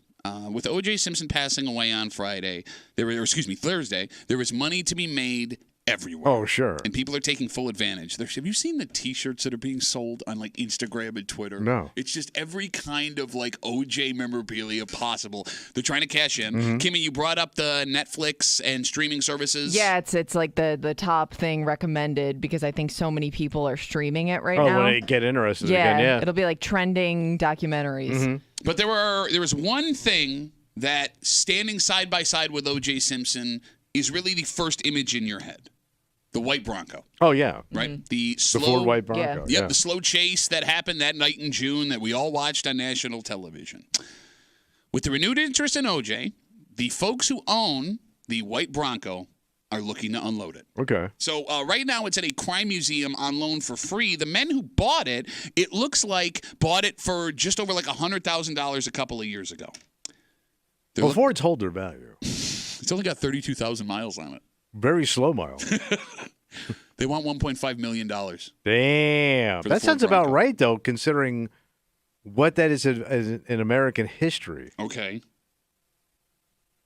What is it, though? It has to be one of the most iconic, tragic vehicles I can think of. That I would put that right up there with JFK's presidential limousine. Are you kidding me? No, as far as iconic as like you've seen it. You know what it looks like. It was on TV so much. Like that white Bronco is burnt into my head rolling down the highway. Is the same as like when you see Kennedy coming around the corner in Dallas. It's that iconic. Okay. Like I show you just a still shot of that Bronco. You know exactly what it is. You're right. It's Michael Jackson on wheels. Another horrible person. And a horrible image. Yes. Right? Like he's faster now. I thought that there were multiple people that claimed to have this. Like, So, how do they know yes. this is the Bronco? So here's where the confusion showed Al up. Collins is still in it. I'm AC, damn it. The confusion was this is not actually OJ's Bronco. What a lot of people forget is it's AC's Bronco. Yeah. Al Cowlings owned this Bronco. He gave him a ride, You got basically. it. But OJ owned an identical white Bronco. Oh, okay. So he had his own. Yeah, so somebody bought that Bronco claiming But this it is was... the highway. This is the one that's a police chase. Bingo. Okay. So you think it's worth $1.5 million? I would say, yeah. How do you make money off it? Because you're not going to spend $1.5 million to just sit it in your driveway. No, but there are car collectors that may want it. There might be car collectors that have like put it on display. But they might have notorious cars. Like you could have Al Capone's car. You could have any horrible person's automobile. I don't know, man. Like if I found out that somebody bought OJ's Bronco or AC's Bronco that had OJ in the back, I'm going to think a lot less of that person. Yeah, but that person doesn't care, right? Okay, fair enough. They're collectors of all this macabre crap. Well, but they do care because they're only collecting it to show it to other people. Oh, yeah. And people will think that thing's cool, unfortunately. So you want to hear, I'm sorry, I don't mean to cut you off. No, go ahead. The most macabre, as you put it, thing about this story, the folks who initially bought the Bronco from AC bought it to give tours of the O.J. Simpson crime. Yeah, I'd imagine you have to be into the whole story. Take the tour in L.A. in the Bronco. Yes, they were going to charge people to get in the Bronco and take an O.J. Simpson crime tour throughout L.A. Yes, and the family of Nicole Brown Simpson and everybody else were so furious that they backed off. I gotta say, because shut up. When I was on the road, I'd go look at some crazy stuff. Yeah. And I went to some murder scenes. Infamous. Infamous would be the word, yeah. Yeah. Fabulous murder scene in Dakota. I drove 4 hours to see one in the middle of Kansas. I got to say, if I had the coin, if I was busted... You would want to be seen getting in and out of that. Nobody knows who I am. Driving In Los around. Angeles, nobody knows. Nobody knows who you are here. Well, even if they don't know who you are, you're going to get some dirty looks along the way. No, you wouldn't. Nobody would even know what it is. Bro, you just said yourself, it's the most iconic car. You think a Ford white Bronco driving in front of where the crime scene happened? I think I would take that tour. Ay. You would also... Let me ask you... I'm sorry. I mean, the thing about that vehicle, too, is it's not like there were other people that had that vehicle at the time. Yes. You know what I mean? Like, it's not like such a unique car itself where like you would instantly know that that's it. Every time I see a Ford White Bronco, though, I don't know how many are still out there, but yeah. Let me ask you this. All right, so let me just reset real quick. Okay. I'm sorry. 252 WCMF. The folks who own the white Bronco in which OJ had his slow speed chase after his death last week are trying to sell it. They want $1.5 million. By the way, the highest they've been offered in the past, $750,000. Which is still pretty good. So these people have had it the whole time. No, so Al Cowling sold it to a memorabilia collector. It disappeared for a while. It was sitting, there's a buddy. It was sitting in an underground garage in California. These guys bought it like a decade ago, but you were asking, Tom. All right, so we're sitting here, and all of a sudden we find out that one of those stations down the hall is talking to the owner, and that car is parked out front. The Broncos parked out front. He's on Spazzano's show. Okay. Would you go down and look at that? I'd probably go look at it. Would you take a picture with it? No. Would you hold my phone while I stood in front of it and took a picture of me? Well, if you were asking me to take a picture of you, yes, I would take a picture of you. I just don't know where we stand. No, I'm not going to be that much of a dude. I won't even participate in a Well, picture I don't taking. know where you're. I don't want to be a part of it. I know how you get about things. Horrible things? Like murders? But if it doesn't change, I guess I look at it, it doesn't change anything. It happened. It's a terrible story. But it's also an interesting story. Sure, yeah. Why not put money in the pockets of scumbags who want to profit off the death of people? It's America. Hey, there's countries you can't do it. You can't do that in North Korea. They do horrible stuff. Nobody makes any money except for Kim Jong-un. I was going to say, he profits off of all of the horrible only stuff. he does. In America, everybody has an opportunity to profit off a tragedy. Only in America. What are you, Don King now? What is wrong with you? Kimmy doesn't even know who that is. You don't know who Don King? Promoter. All right, I'm proud of you. Yeah. Very good. Good job. As you were. All right, let's take a break. All right. We had an opportunity here in Rochester. God, it was like 2-3 years ago now. What happened? To go back to the big booming business industry that we used to be. A lifeline that came out of nowhere that was going to make Rochester the pharmaceutical capital of America. You remember that, right? Oh, yeah. And then in a matter of a week, it all blew up. Yes. And we have not heard another word about it since. That is until last week. Oh, wait. Deal's back on? Deal's dead. Ah. At least it looks like the deal's dead. But these two men may be the reason why the deal was off. Oh. Two men who may have changed the future of Rochester for the worse. All because, as you say, in America, people want to get theirs. Yes. We'll get into it next here in the break room on 96.5 WCMF.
There are poor decisions you can make that'll change your life. Oh, sure. There are poor decisions you can make that'll change the lives of the people closest to you.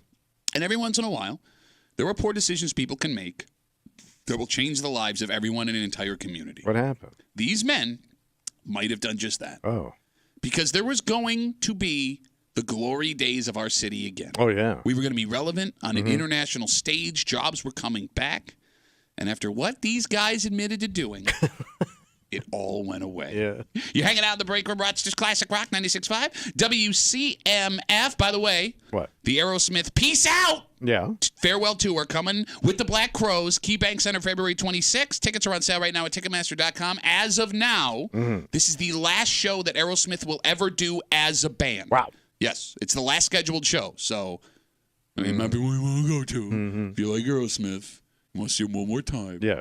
So check that out, Ticketmaster.com, from your friends here in the break room on CMF. Tommy, last week, 2 men pleaded guilty to an insider trading scheme involving Kodak stock. Yeah. Happened back in 2022. One of the men was an executive at a pharmaceutical company. And he was working with Kodak to apply for a $700 million government loan so they could start to produce medicine right here in Rochester. Yeah. We all remember this story, right? Yeah. They had a national press conference here, didn't they? Yes. It led the national news that morning when it happened. There was concern that our medication was coming from overseas, and the pandemic really sent that home. Shut everything down, right. Kodak was the company, for whatever reason, that was picked to bring America back to what we needed. And this was going to bring us back, or at least close, to the glory days of Kodak and Xerox and Bausch & Lomb in this town. Yeah. And then this scandal killed it. The pair of men who pleaded guilty, according to police, used their insider trading information to buy over 100,000 shares of stock after this executive told his cousin about the impending deal. It's a little, he's accused of insider trading. You got it. Right. There were also accusations that folks inside of Kodak did something similar, but those cases haven't gotten to court yet, right? Yeah. The loan that was going to bring Kodak back was then put on hold. Yes. And it's still on hold. Yeah. The deal was essentially killed. Yeah, it's gone. And here we sit today. And it happened almost immediately after that press conference. It was a week. Yeah. Because we had said we had said on the show as a joke the morning that this happened, because we were celebrating, we were all excited. We go, wouldn't it be the most Kodak thing ever if they found a way to kill this deal? And we did. And look what happened. Are these guys responsible for changing the future of the entire greater Rochester area? I mean, it could be. Think of the pharmaceutical industry in this country, and you would have been a part of it. You would have been the ground floor of it. Yeah. They were producing stuff to make drugs here domestically. Yeah. Just 2 men looking to make some money in a dishonest way that destroyed the golden goose we had coming to Rochester. Oh, by the way, would have been rich anyway. You're right. That's the that's other a thing great is, man. point. Yeah. You're executives on the ground floor of Boomtown, and you go, hey, you know what? Well, no, these guys didn't work for Kodak. This was a guy working for a pharmaceutical company. But they were like they were going to be here making Yeah. money. Yeah. Yeah. And that wasn't good. That's what really pisses you off. Yes. I'm with you 100%. Like, if you want to tell me the secretary over here or something and pulls a move, God bless her. I mean, she's making minimum wage. Okay. Running your coffee. That I get. Sure. That's to me, that's good greed. But rich guy pulling that move, that pisses When they were off. already going to be rich. They it were already benefited rich. them. Yeah. You're executives. It's a great. Well, no, again. I mean. No, but they were executives. Well, so those are the cases that haven't hit court yet. This guy that we're talking about, yes, you're right. He was an executive of a pharmaceutical company. I just want to make sure. One of the guys, I think, was on that dais that day when they were talking about. Is accused of the insider trading. I think he was one of the guys. I remember watching that press conference, and I thought he was one of the dudes. I mean, it's possible. It's very possible. All I have is what we have with the story here. Again, talking about these 2 men, one a pharmaceutical executive. He was helping Kodak apply for that loan that the government was going to give them to start making pharmaceutical materials here in Rochester. It was going to be a big deal. It led the national news. So with these men pleading guilty of to insider trading that may have killed this deal entirely, they are facing a maximum of 20 years in prison. Wow. So based on the crime and the ripple effect it may have had in our community. The amount of people it affected, potentially. Kimmy, do they deserve extra time on top of the crime? Because let's say they were going to get 8 years for insider trading. Okay. 5 years. Because, white-collar crime, they normally go, here's It's a little 5. bit softer. Yeah, and we'll give you 18 months and you go home. Do they deserve extra time on their sentence for potentially ruining the future that we could have had with this business in Rochester? I mean, I guess that the tough part is you don't really know what kind of effect it would have had. You know what I mean? So it's tough to make that argument. I mean, when the U.S. government is tasking your town with producing medicine during a pandemic to make sure we don't go through this again, I don't know much about safe bets. That seems safe. It would have done a lot, but you can't say for sure. So you say no. I would have to go no there, just based on I don't know how you put a number on it. Do these guys deserve extra time for the effect it may have had on our community? I mean, that's a valid argument. I would say, yeah.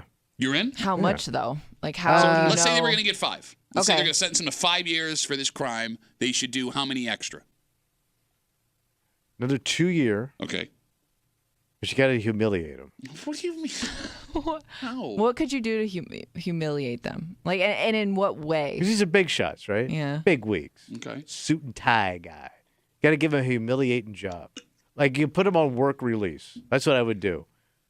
Last 2 years, humiliating work release. What's a humiliating job? Got to work at a hospital. Doing what? Just pharmaceuticals. Okay, doing what?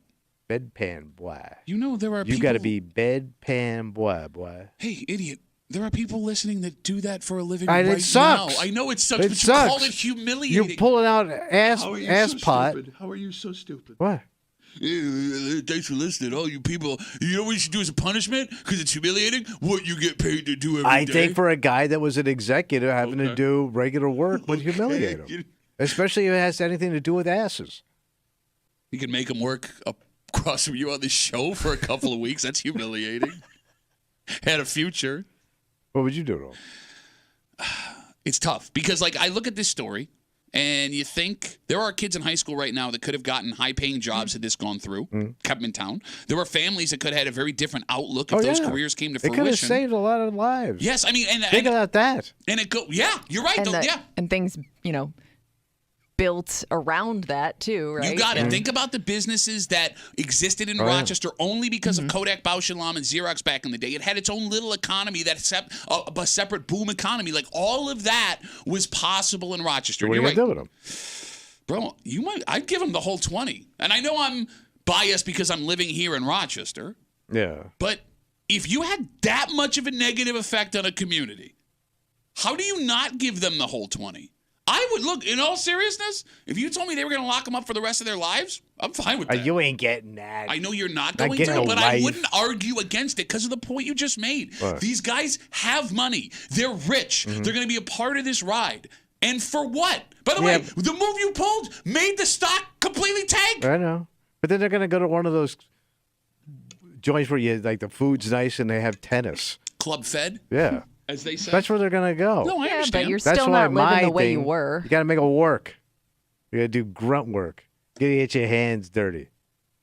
252-WCMF, 252-9263. The first 2 men involved in the insider trading scandal when Kodak got that loan from the government to start to produce pharmaceutical materials have pleaded guilty. One of them was a pharmaceutical company executive. He shared this information with a cousin of his while he was working with Kodak to apply for a $700 million loan so they could start to produce that medicine right here. You can make a legitimate argument that these men are the reason why this didn't happen. And a potential decades worth of work and booming business in Rochester goes away because of the greed of these 2 guys. Yeah. It is amazing, man. How do you not see that? How do you not have the foresight? They're greedy, and they're arrogant, and they call it inside for a reason. You think like you're protected because you're part of the club. Man. You know I'm right. Man. I also assume you don't just jump into this kind of thing. You know what I mean? Like maybe you've learned it from somebody else who got away with it, or you've participated in it to some extent yourself. Okay. So I think you get comfortable with the idea of it, and that's how people get so bold. Okay, that's a good point. You know, it's funny. Rochester has big time villains that we all immediately have in our head. People that change the course of this town for the worse forever. Most people are never going to know these guys' names. This was a small story last week, right? Yeah. And even if you did learn the guys' names, you're going to forget about them. But I'm having a hard time thinking of someone that would have had a more negative effect within the last 40, 50 years in Rochester? I mean, those old executives at Kodak, but, times change. People make that mistakes. was almost how it was, yeah. You know what I mean? It wasn't really a crime. That's what, can you think of someone that would have put the entire path of Rochester on a negative road more than these guys may have? No. Right? Not with that kind of potential. I mean, there are politicians you disagree with. They're only there for a couple of years, right? They're not going to have that major an effect, right? There were other businesses that pull out, but that happens. Yeah. This blew up a phenomenal deal. In a week. A week. It was a week, you sons of bitches. All right. Let's take a break. Tommy? Yeah. When you write about things, I want to give you credit. What's that? And you were right about this. Whatever. Well, there's something that you see when you go to the Pittsburgh Wegmans every single day. Oh. Something that women do. I see it. You see it. You see it, and you come in here and you go, I can't believe these women. They walk around, this valuable thing laying out, and they're never paying any attention to it. Well, this woman did not listen to what you had to say. And because of that, she's become a victim. Sure. And we'll get into it next here in the break room on 96.5 WCMF.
When you're right, Tommy. What happened? For years, you've watched women do this in your favorite place in the whole world. Yes. And you said it was just a matter of time before stuff like this started happening. Yeah.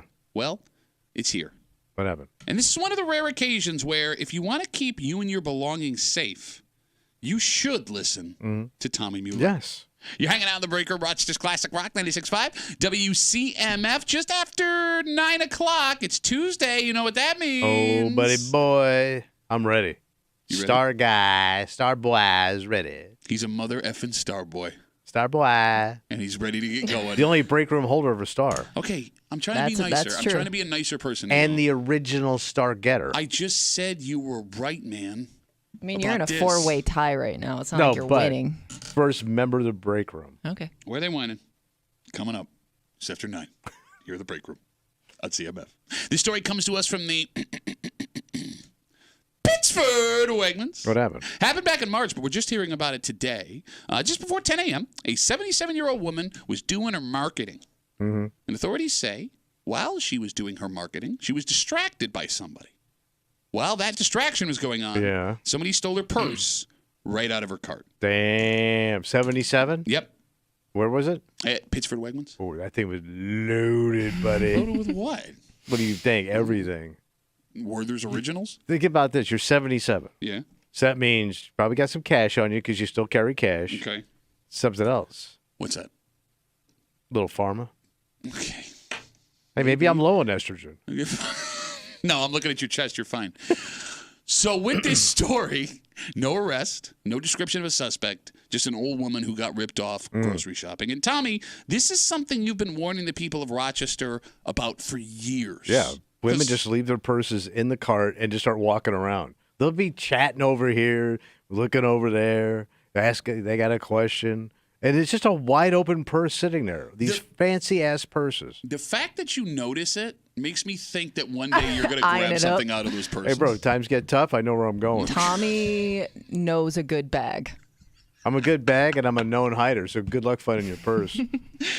I carry one myself. With the 77-year-old woman. Okay, can I ask you a serious question? Yeah. Do you take your European carry-all to Pittsford? No. You leave it in your car? Yeah. Is that any better? No, but I don't have anything in it. Okay. Fair. I mean, I come in here. We know you don't have a computer.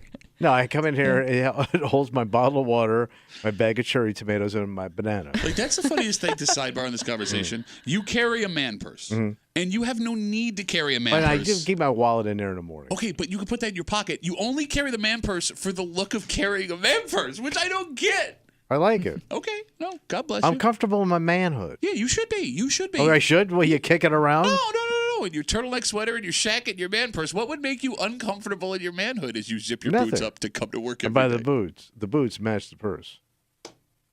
So going back to this story of the 77-year-old woman who gets her purse stolen while distracted at the Pittsford Wegmans. There's a weird thing going on with this story and your advice. What do you mean? Well, Pittsburgh's a safe place. It is. Most places in the greater Rochester area are safe places. So you don't want people to be paranoid. But at the same time, being too lax. Right. I mean, you're a target. Don't be a target. And you can be a victim of a crime anywhere being too lax. So where's the balance? How can you be vigilant without thinking everyone is out to get you? Just be a little bit more cautious with the stuff that's valuable. Okay. Like, why would you leave a purse sitting out? Well, like, I wouldn't walk around, like, it'd be like you taking your wallet, putting it in a cart, and start walking around. No, just like a wallet just sitting there. Well, yeah, but purse culture is weird. Like, we don't understand purse culture. No. Kimmy, I mean, you've carried a purse your whole life. Yeah. Right? Like, it does seem like women are awfully nonchalant about their purses when they feel like they're in a very safe place. Yeah, and I would say, like, grocery store can sometimes feel like home to some people, right? Yeah, some people. So I guess I can understand, getting a little too comfortable at a place like that because, this is somewhere that you go every week and nothing's happened to this point, or, you know what I mean? I guess although I will say, like, it does shock me when not only would I be worried about the stuff inside my purse being stolen, but some of these bags themselves are worth so much money. And I am always shocked at the amount of women that kind of just leave those out in the open, because anybody, I would think would be tempted to take something like that. No, but to the point you just made, if this one's 77 years old, if she's lived in Pittsford her whole life and shopped at this Wegmans the whole time, it's possible she's gone here thousands of times with nothing ever happening to her. But it's an arrogant move on their part. Hear me out. Right. If you do something 1,000 times and nothing bad ever happens to you. But it's also, it happens over there, doesn't happen here. We're too good. Yep. But we're so high end. Nobody would dare touch my bag here. You say that all the time. And I say it with this voice. And you constantly tell me I'm wrong with this arrogant, false sense of security voice that I have when I walk around. No, but I mean, they think like, nobody would. There's nobody bad lives here. Question for you. Because when you walk out of this room to, go do your stroll, go to the bathroom, whatever you do between commercial breaks, you leave your phone behind. Phone and my wallet. And your purse. Yeah. I mean, maybe not so much right now. There are a bunch of people in the building, but at one time when you worked here, there could be people in and out, clients, part-timers that you've never met before. Yeah. And you would leave your stuff behind then, right? Yeah. Kind of the same thing. You're very comfortable. You've worked here long enough, or nothing's happened to this point. You could say he's been here thousands of times and nothing happens, so he feels totally safe. Yes. And I worked with a lot of scummy people. Bro, you work with the scummiest of people. We were just talking about it in the commercial break. Yes. But again, I was an arrogant sense of, I'm at work. But you still are. You're not taking your own advice. Yeah, but there's nobody sketchy left. But there are still sometimes people left. In and out. There's nobody sketchy left. Who's left? That's like, bro, in this building now, we're left with is like lame sketchy. Lame sketch? How do you know I wouldn't take it? You would never accuse me of taking it. She's right. You do look rough around the edges. Well, I'm just saying, like, if you ask me, did you take my phone? I say no. It would be so easy for me to take your She is stuff. kind of sketchy. Start stealing his stuff and see when he starts to notice. 252-WCMF, 252-9263. We're talking about this 77-year-old woman. She had her purse stolen while distracted from her cart at the Pittsford Wegmans. And this is something Tommy has been warning the women of Pittsford about for years. He walks into Pittsford Wegmans. He sees these women just leaving their purse in their cart, talking to people, young and old. It kind of feels like people are either super paranoid about crime or they are completely oblivious to it. Because, in the same neighborhood, you will have people with a full house of security cameras club across their steering wheel, and their next-door neighbor leaves their homes unlocked at all times and the keys in the car all night long. Now, both of those are extremes, right? Yeah. You have the person that doesn't care at all and is being very, very, what's the word I'm looking for? Non-concerned about crime, right? And then someone who thinks that anyone's going to break in their house at any moment. What's the right way to be if you have to choose one or the other? Well, safer the better, I guess. Is it? Yeah. It could be a waste of money if nothing ever happens in your neighborhood. Yeah, but if something happens and you didn't do it, you're going to feel like such a dunce. That is the most old man take of all time. Better to be prepared. You make fun of me for having water in my car. You're going to spend thousands of dollars on a security system you may never need? I'm asking. So let me ask you this. All right. Do you always lock your house when you leave the house? Yeah. Even when you go on a walk? If we're in the neighborhood of a quick run, no. Okay. If I'm just going to run to Wegmans and back, I know it's going to be 30 minutes.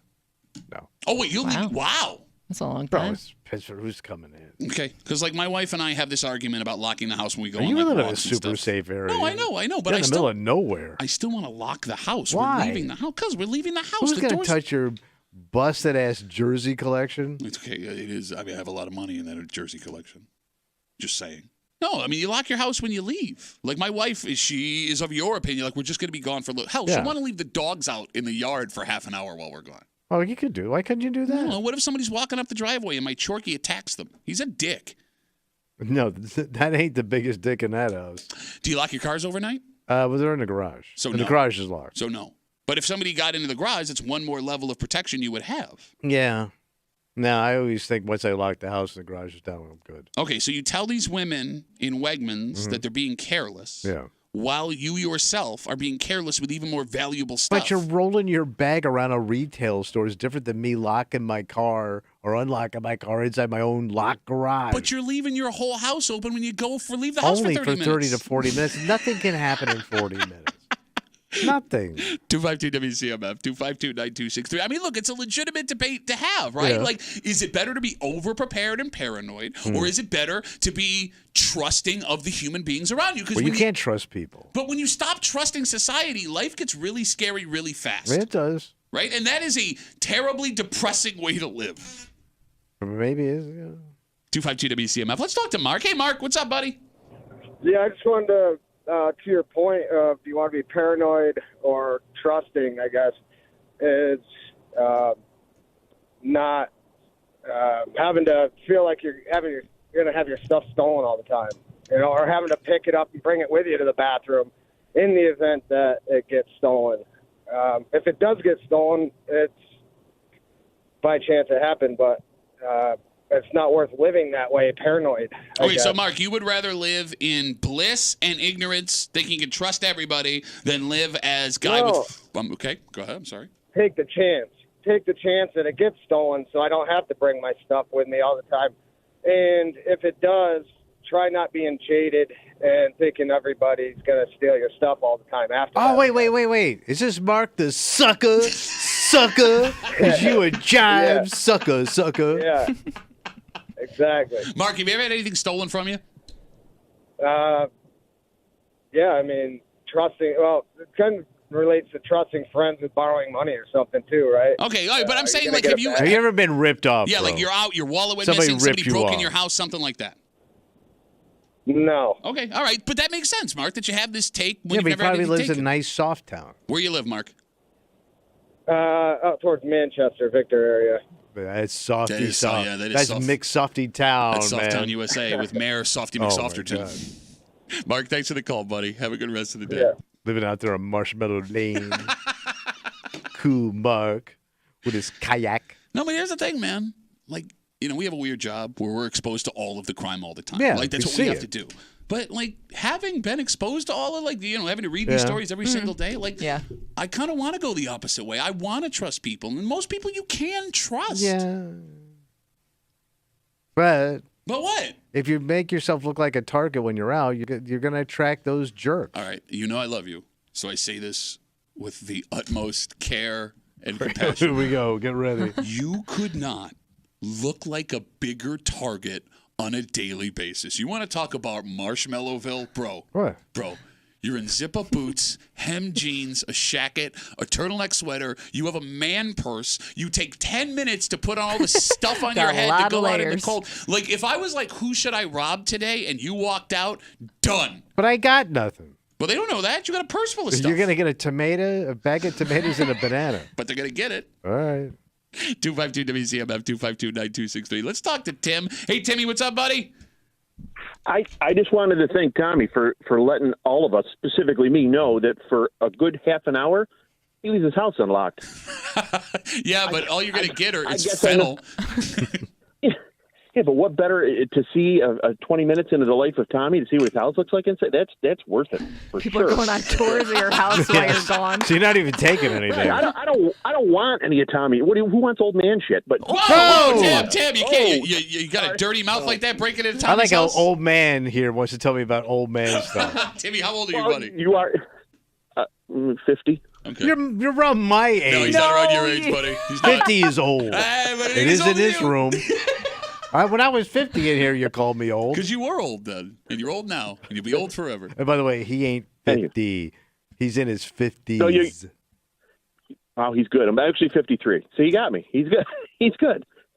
Tim, thanks for the call, buddy. Have a good rest of the I day. can smell an old 50 a mile away. Yeah, I bet you can. Look, I mean, going back to the story that happened in the Pittsburgh Wegmans, you can make the argument that this woman leaving her purse in the car, being distracted and being ripped off is kind of a good thing. Why? It ain't going to change a goddamn thing. She trusts the people around her. Well, what did it get her? She's not concerned about the community around her. But she should. Tommy. Be aware of your surroundings. They tell you that all the time. But Tommy, if you were to tell your wife, a relative, a neighbor that they need to be more careful, like if you looked at this woman in the face while she was in Pittsburgh Wegmans before she got ripped off and go, listen, you got to be more careful. Someone could take your purse right now. You run the risk of making them think everyone is out to get them. And it will change the way they feel about their fellow man. And you'd be ruining... But fellow men suck. No, they don't, man. Like 90% of people suck. No, I disagree. I know you do, because you a sucker. I've never been ripped off. You never been ripped off? Actually, I have. Well, who was taking anything out of your parents' house? No, I was going to say your car got broken. Yes, I take it Yeah, back. that's right. But like, here's the thing. I get it. I understand why that would be a random occurrence from someone who is desperate. I'm not gonna I don't want that person given a chair for what happened. So you don't like your car and you just leave everything in it? No, I do though. No, his car was locked. Yeah, they broke the back window. Right. And again, you broke the back. It's the hardest of all the windows. You just break the side window. I'll leave the door open for you, man. You just got change in a EJ Manuel I was gonna say jersey. sometimes the smallest thing being stolen is almost the most frustrating. It's was this even worth it? No, I'm with you. Get anything out of it? I'm with you. But here's the thing. You telling Tommy, everybody, you gotta watch out. Everybody's out to get you. This, that, and the other thing. You're ruining their bliss, and you're stealing from them a peace of mind that they've earned living on this planet. Okay. Enjoy your bliss while you're getting bent over by big business and everything else around here.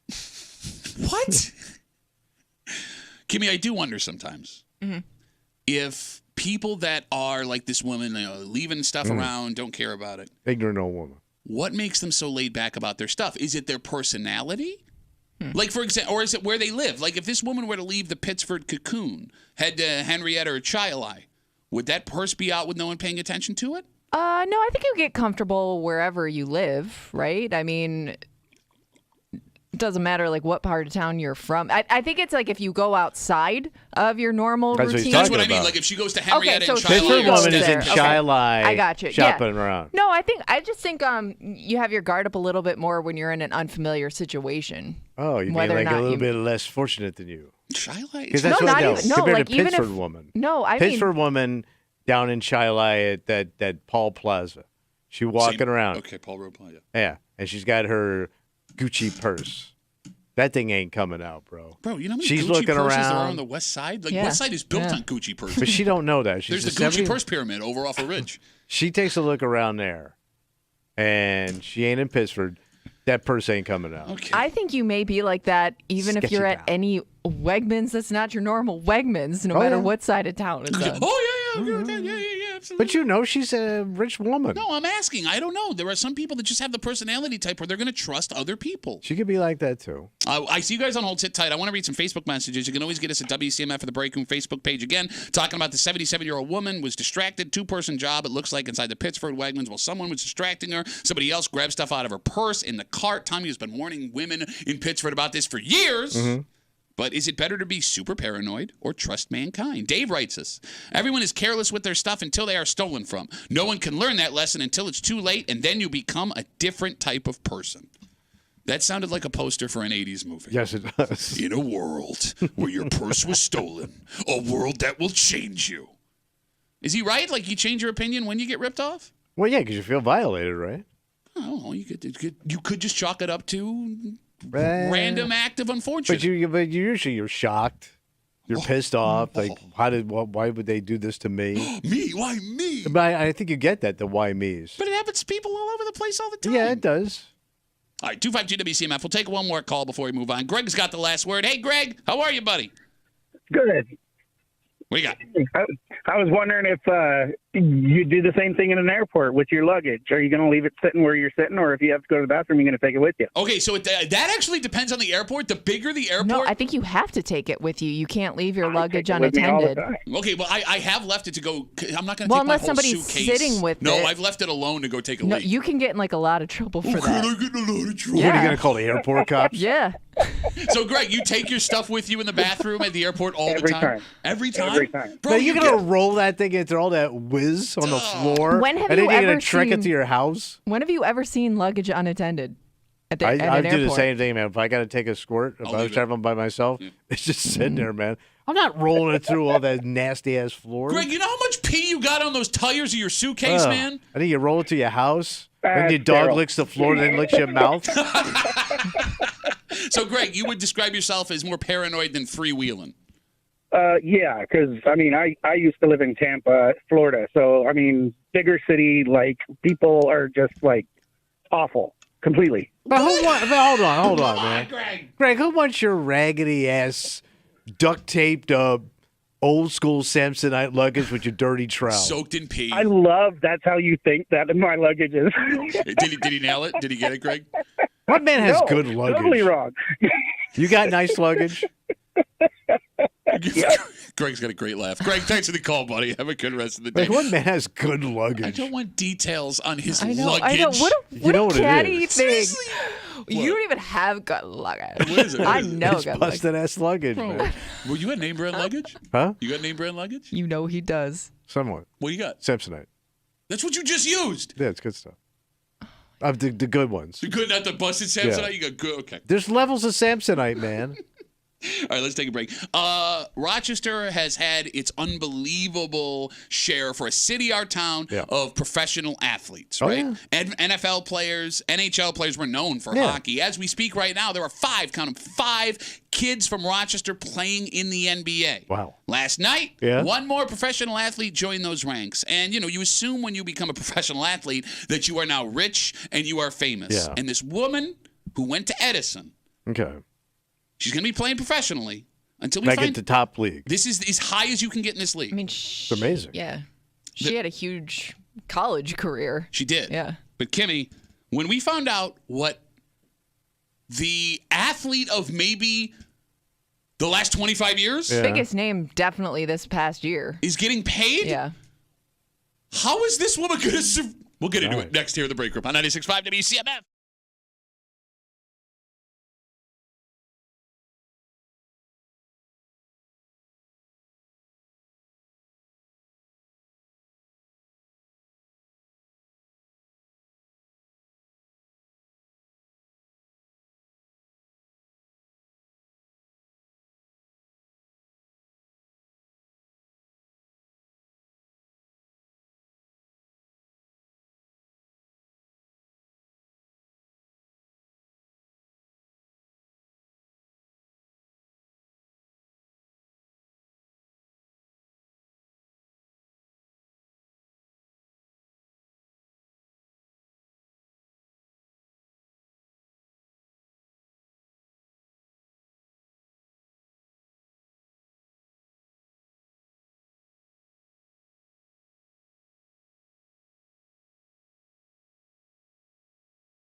got another local kid done good. Who we got? Professional athlete last night. In fact, a high pick, first round pick. Oh. What was it? I think so. Wow.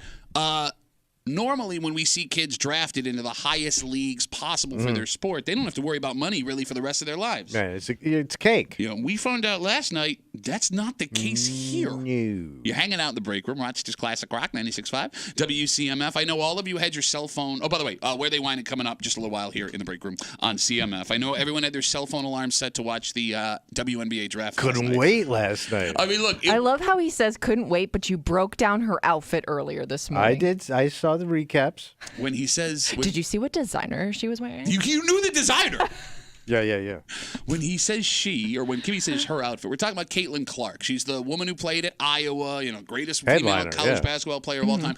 If there was a time you were going to watch the NBA draft, it was for this. And Caitlin Clark, no surprise, taken first overall, but it's the local connection I want to talk about. Who we got? That would be Rochester native Daisha Fair. She played at Edison. She went and played 3 years at UB women's basketball. She finished up her career, her senior and graduate year at Syracuse. She had an amazing career at Syracuse. Third highest scoring player in women's basketball? Yeah, she was up there. Third-team All-American. Hell of a player, Tom. Yeah. Last night, Rochester's own Daisha Fair. Selected 16th overall, she will be playing with the Las Vegas Aces, if I'm not mistaken, the WNBA champ Las Vegas Aces this coming season. So cool we have another professional athlete. 5 guys in the NBA right now as we speak from Rochester. We got a couple of pro hockey players. In fact, one guy that just signed an entry-level contract yesterday. That's exciting. We've had our share of hockey players and NFL players, MLB players in the past. We got MLB players going on right now. Yeah. So, Tommy, when these guys make the show, they don't have to worry about money. They're set for life. Massive contract coming up. The most surprising thing you may have learned last night, going back to Caitlin Clark, she is the most anticipated female basketball player ever. Yes. Making her pro debut.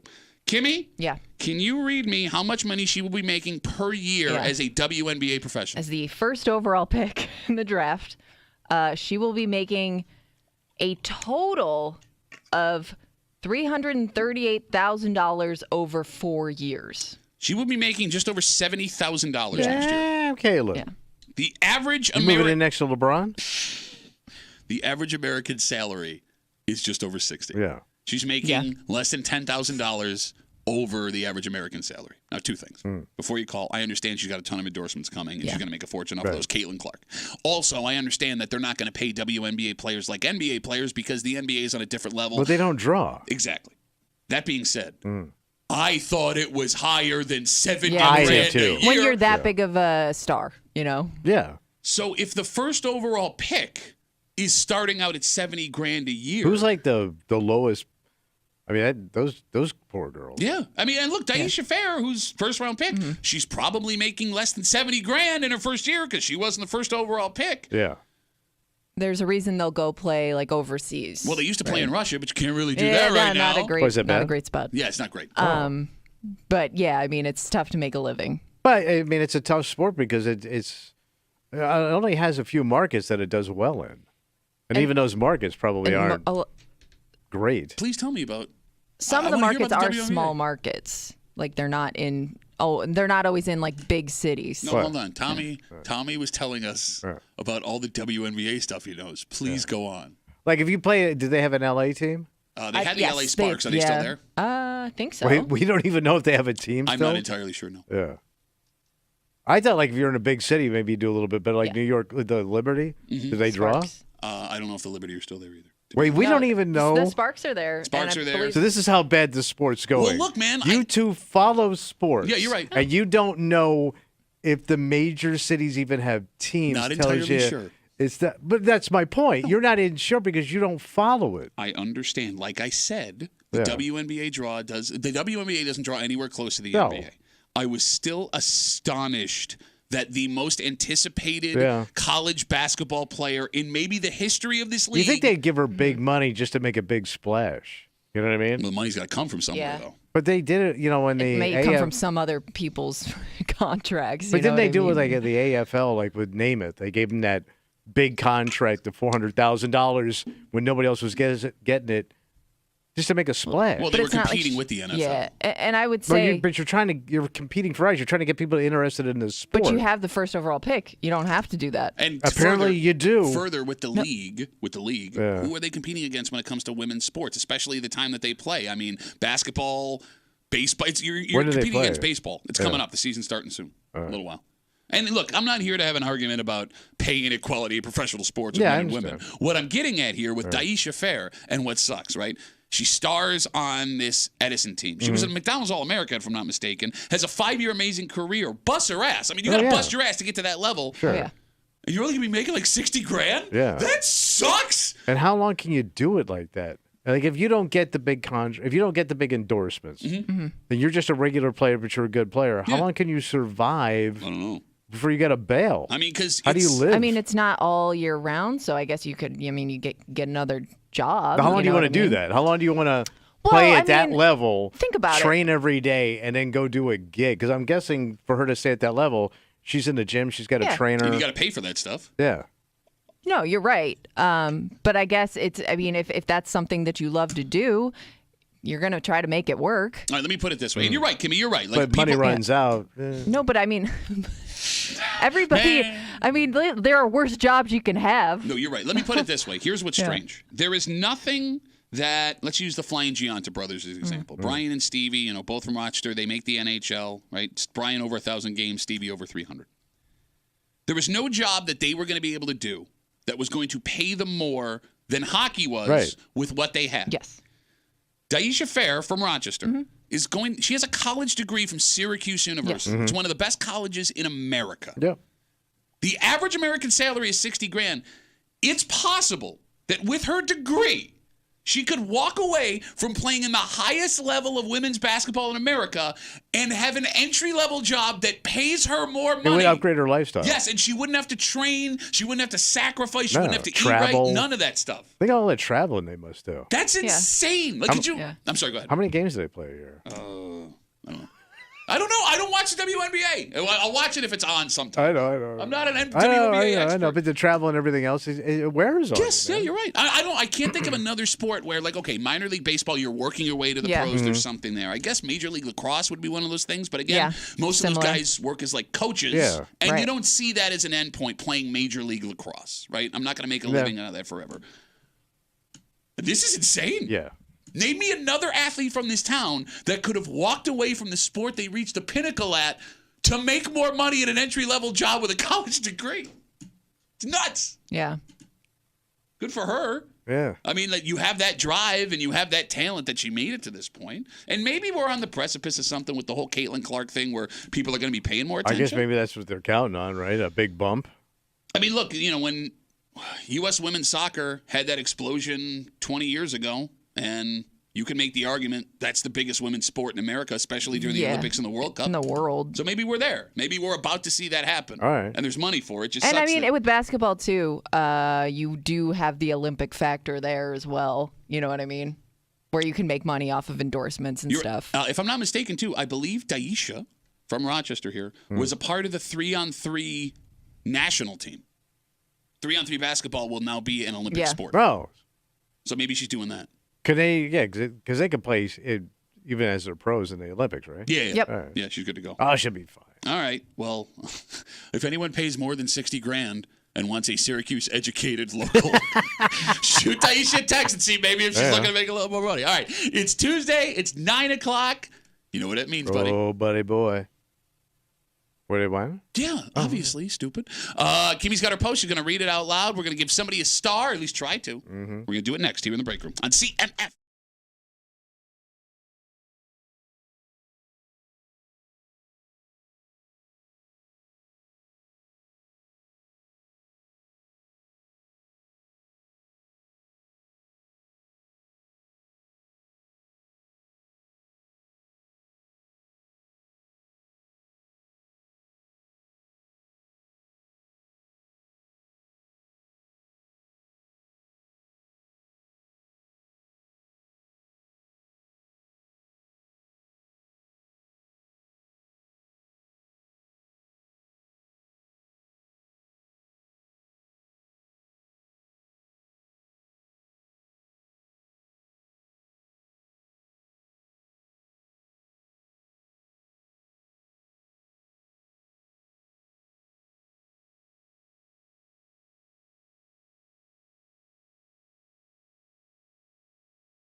Tuesday, 9 o'clock. Man scrambling to take his glasses off and put his phone down because he didn't realize your mic. All right, I'm good. You're not I'm good. good. I'm good. You're never good. I'm good. I'm ready. Kimmy's got her post. She's Sure ready do. to roll. Right. Tommy's got his arrogance. Mm-hmm. He is ready to roll. The phone number is 252-WCMF, 252-9263. If you want to guarantee getting in, do it right now. You're hanging out in the break room, Rochester's Classic Rock 96.5. WCMF, it's time for Where Are They Whining? And as we do every couple weeks, we will update you on how this works. Okay. Kimmy's got a post from the neighborhood apps, the ones that people post on locally where they live. And all you break room listeners are fantastic sending these to Kimmy so we have content. She removes the street names, town references. She reads it out loud. Everybody listening, including you and I, we know the stereotypes about neighborhoods, towns, villages in the greater Rochester area. We're going to listen. Have to listen. Listen to the post, and we're going to figure out where they whine. And again, do not be thrown by Tommy, because Tommy decides things that aren't in the post and says them out loud. And a lot of listeners can be confused. Listen to the post. Don't listen to what Tommy has to say. Don't listen to the first person to ever get a star in this game. You got 1 star, and I won the week before, and I got ripped off. No. You just have bad timing. Oh, my timing is impeccable, and I have a star. Man who talks over me just said my timing is impeccable. The phone number is 252-WCMF. 252-9263. Kimmy, are we ready? I'm ready. Are you ready? I'm ready. Starboy is ready. Mother effing Starboy. Kimmy, Starboy. Let's do this thing. Webster! Hilton! Irondegoy! Where they whining? So this post is underneath the screenshot of one of those Stanley mugs. Okay, so like the ones that like the soccer moms. Lady, so this person must have been shopping for them online, I'm guessing. Okay. And this person writes underneath, my kids have been bugging me about these damn things for an eternity. I refuse to be the parent that buys every trendy thing just because my kids say it's popular. I know it will be loved for about a week, and then eventually it ends up in the donation pile. Preach, sister. For some reason, the popularity of these cups doesn't seem to be going anywhere anytime soon. I'm looking for suggestions for cheaper options. $40 for a stupid thermos? No way. I'll spend 10 to 15 tops. It's the principle of the thing. It'll say tops on it. I want my kids to feel like they're fitting in with their peers, but not at that price. Anyone know of any knockoff brands out there? My children are 11, 8, and 5. They're not going to know the difference anyway. In fact, I was thinking about buying a plain mug from, and then names a store nearby, and just sticking a Stanley logo sticker on it. I've heard they sell those online too. If someone knows what I'm talking about and could provide a link, that would be helpful. If there are any other moms out there who have done this kind of thing, I'm open to suggestions. We should start a knockoff crafting class for parents looking to save a buck. Haha, but seriously. I don't mean to come across as cheap. I just can't bring myself to overspend on a glorified adult sippy cup. All right, the phone number is 252-WCMF, 252-9263. By the way, that woman makes fantastic points all the way through that post. This might be the first Where They Whine, and I'm 100% on board with. All right, Tommy, lot of things there. A lot of things to break down, Patrick. What do you hear? Where do you think busted knockoff mom with three child in tow looking for Stanley stickers to put on her Tops mug is residing? Where do you think? That's a West Side mom. Okay, possibly. That's a West Side knockoff mom. Okay. Now, where's knockoff town? You tell me. Got a lot of options here. Well, no, I don't even know what knockoff town is, man. Knockoff town? Where's knockoff town? It's got to be the West Side.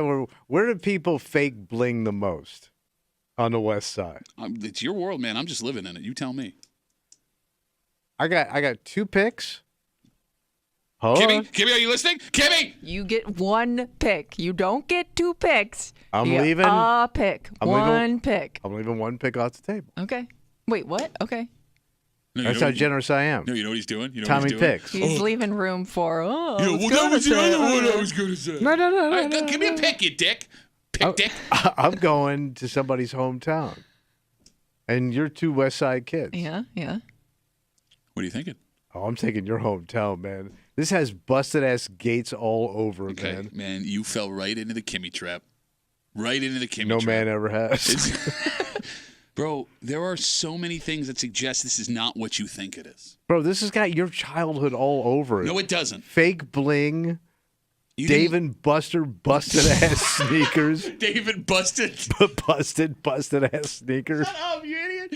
Look, man, you didn't listen close enough because people in Gates and Grease that buy the knockoff stuff don't think they're being cheap, and that's the key word here. This woman says, don't call me cheap. How can you buy a knockoff? Aware. She's self-aware, which tells me, there's the old man wave, which tells me this is coming from a community that is not high-end because she would have bought the Stanley. So it's West Side. But it's not low-end, as you would call it. Like your hometown.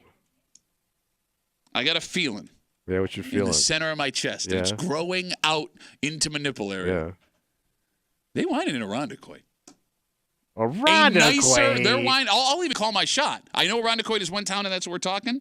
They whining in West Irondequoit. Because they got money. Nah, not. They got money. There's money. Not enough money like Victor Pittsford Fairport to That justify a Stanley mug, money. but enough money to have the self-awareness that you are being cheap, which, by the way, I don't think she is, in trying to come up with a knockoff Stanley mug. All right, that's your pick. No, I mean, I nailed it. I nailed it. And if other people around her kids have the Stanley mug, it would suggest that there's some sort of wealth, wouldn't there? So you're not taking Irondequoit, you're taking West Irondequoit? No, Irondequoit is one town. No, we're not splitting the two. What side are you taking? No, I said I would take Irondequoit, and I'll even call my shot West Irondequoit. Wasn't that 2 towns? No, it's one town. Wow, you catty-ass, sissy-ass bitch. Look at you. Look at you. I say that's close. You want to come after me all the time? How is that close? You're because taking he said Irondequoit. 2 technical towns. No, Irondequoit. West Irondequoit is Irondequoit. It's one town, you idiot. But then why didn't you just say Irondequoit? I did say Irondequoit. No, your pick It is would be West like you No, picking, I said my pick is Irondequoit. I'll go even closer. It would be like you picking Gates and calling out a specific street in Gates. You're pointing at the idiot. Look at the idiot pointing at the idiot. Okay. 252 WCMF. Now, if we had split the towns, you would have been out. But Irondequoit is a pick as a whole. We're not splitting east versus west. That's from the politician Gibby of the commissioner. Just clarifying. Just clarifying the situation right now. So I'm going to just also give a warning. East Irondequoit is not a pick. It's off the table, so don't call in with East Irondequoit because Irondequoit has been taken. So you're saying East Irondequoit's an automatic disqualification? Yes. Okay. 252 WCMF, there is one rule and one rule only. What's that? You get one pick. Look at me, one pick. If you hear your pick said while you're on hold, you got 2 options. You can hang up the phone, try again next week, shut up. Nobody will blame you. Won't be mad. Or you pick another town. Okay. If you call up and go, I was going to say, but then you have been disqualified. The commissioner makes all final decisions. Okay. Are we ready? All right. All right, let's kick it off with a lady pick. What do you say? Oh, I love a lady picker. 252 WCMF. Christine, where are they whining? Penfield. Why Penfield? Because it's close enough to Pittsford that has all of the Stanley Cups, and it's kind of centrally located around all those that have the cups that I see. So I'm going Penfield. Now, Penfield, they got families that'll buy the cups. I mean, that's a high-end, showy town. It's got money. Yeah, but I think you got a lot of competition with the colors, and I think there are other places that have better colors. Okay, so you're cheap Stanley. too. Cheap. Oh, I'm sorry. I thought you meant like knockoffs for better colors. Christine, where are you from? I am from where you live, but I'm not saying it. Ooh, she's smart. She knows the game. I wasn't even trying to trick you, but that was good. Christine, I'm very impressed. But all right, we got you from Penfield. Thank you for the call. I really wasn't trying to trap her. I was just trying how you play the game. 252 WCMF. The ladies are coming up. They usually always disqualify themselves, Kimmy. Let's talk to Kevin. Kevin, where are they whining, buddy? Morning, guys. Yo. I love the show. First time calling. It's weird. Ever since you started listening, up until now, we've been asking, I wonder what Kevin's doing. Why isn't he calling the show? Well, I mean, I'll first off say I'm an Amazon employee. I know you guys kind of pick fun at that, but I'm going to first say I'm Tommy Nation all the way. I love Amazon. This is great. I'm going to say my guess will be Webster. Okay, why Webster? Oh, just a funny feeling. I mean, the rich, not the most rich area, but just I'm going to say Webster. He's struggling out in Webster. It's not a terrible. He's struggling in Mug Town. He's delivering everywhere, so he sees it all. That's a good point. Delivery drivers might be the best where they whine and players. Oh, yeah. And look, and what's great about this is not only do we get a solid pick from Kevin, we also got a complete biography before we got that pick. Kevin, thanks for the call, buddy. Stay safe out there. Well, thank you so much, guys. Good luck. There goes Kevin. First time, long time. 252 WCMF 252-9263. Let's talk to Patrick. Patrick, where are they whining, buddy? You know what? I'm going to go with Hilton. Why Hilton? You know, I'm from Hilton, and this just sounds like Hilton people are cheap. When I grew up, Hilton people I have were no cheap. one. Trust me, bro. You ain't kidding.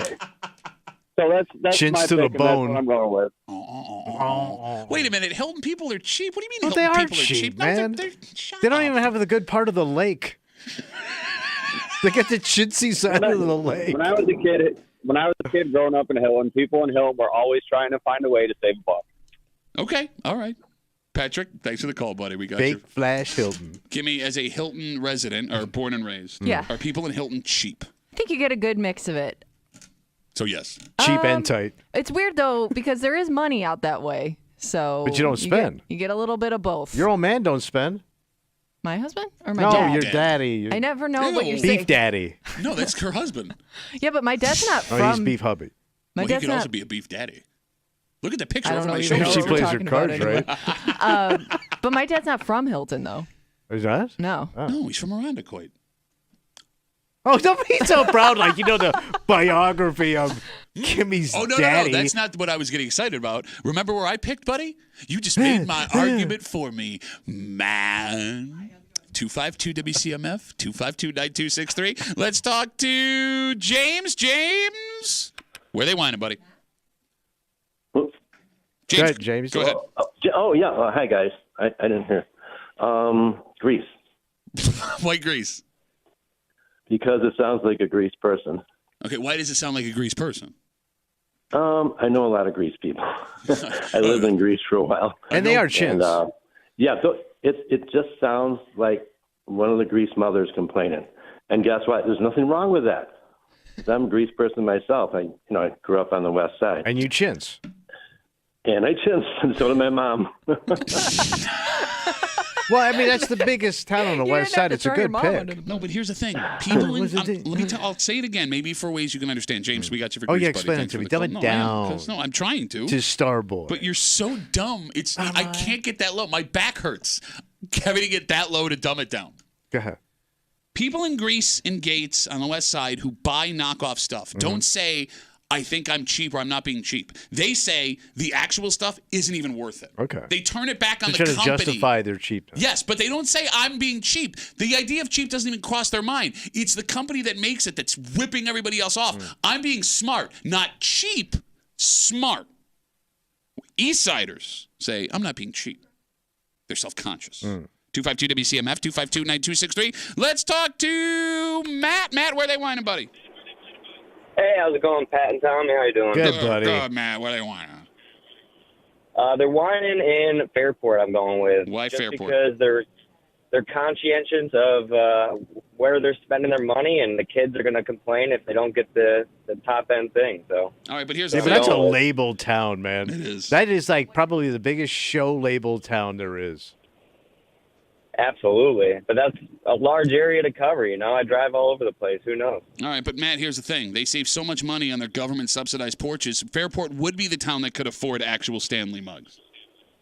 Yeah, they could, but would they? Ooh. They're trying to save their money for the retirement and the college funds, all that type of stuff. All right. They're thinking long term. All right, Matt, we got you for Fairport, buddy. They're Thanks playing for the the call. long Stanley game. 252 WCMF. All right, set on hold. Kimmy, can you give us the post one more time for the folks that are just joining us? Yes. So this post is under a screenshot of a Stanley mug, those, the really popular thermoses. The mom mug.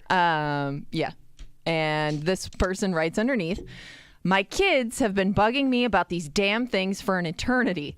I refuse to be the parent that buys every trendy thing just because my kids say it's popular. I know it will be loved. Oh, you missed it. Because that implies they bought other trendy things, which implies they aren't totally busted.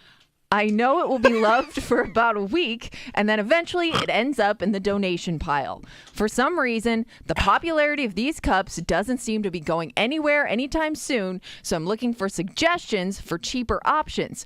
$40 for a stupid thermos? No way. I'll spend 10 to 15 tops. It's the principle of the thing. I want my kids to feel like they're fitting in with their peers, but not at that price.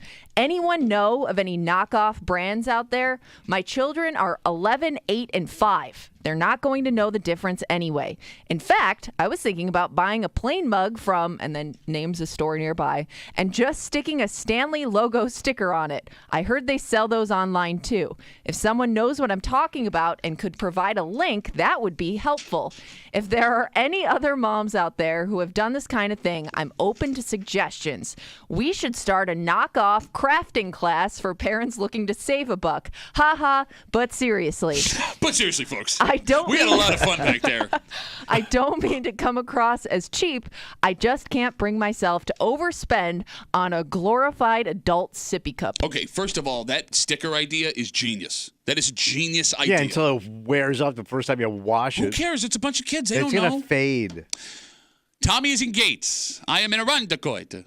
Christine's in Penfield. Kevin is in Webster. Patrick's in Hilton. James is in Greece because he knows Greece people. Mm-hmm. He was Greece people. Oh, yeah. His mom was Chintz. Matt is in Fairport, 252 WCMF, 252-9263. Let's talk to Chris. Chris, where they whining, buddy? Hey, how you doing, Patrick? Good. What do you got? I'm going to go with Hamlin. I hate you.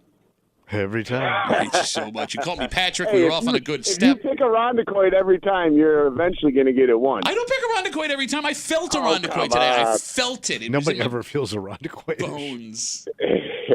Chris, thanks for wasting Come get your mowers at American Equipment. I work here. I'll hook you up. Okay, great. I'll see you there, Chris. I'll be right there. Hey, Chris said you're going to hook me up with a mower. Get you good After grass mocking bag. your pick, too. Yeah. Hey, you suck. Listen, come on there. 252 WCMF. Let's talk to Redneck. Redneck, where they whining?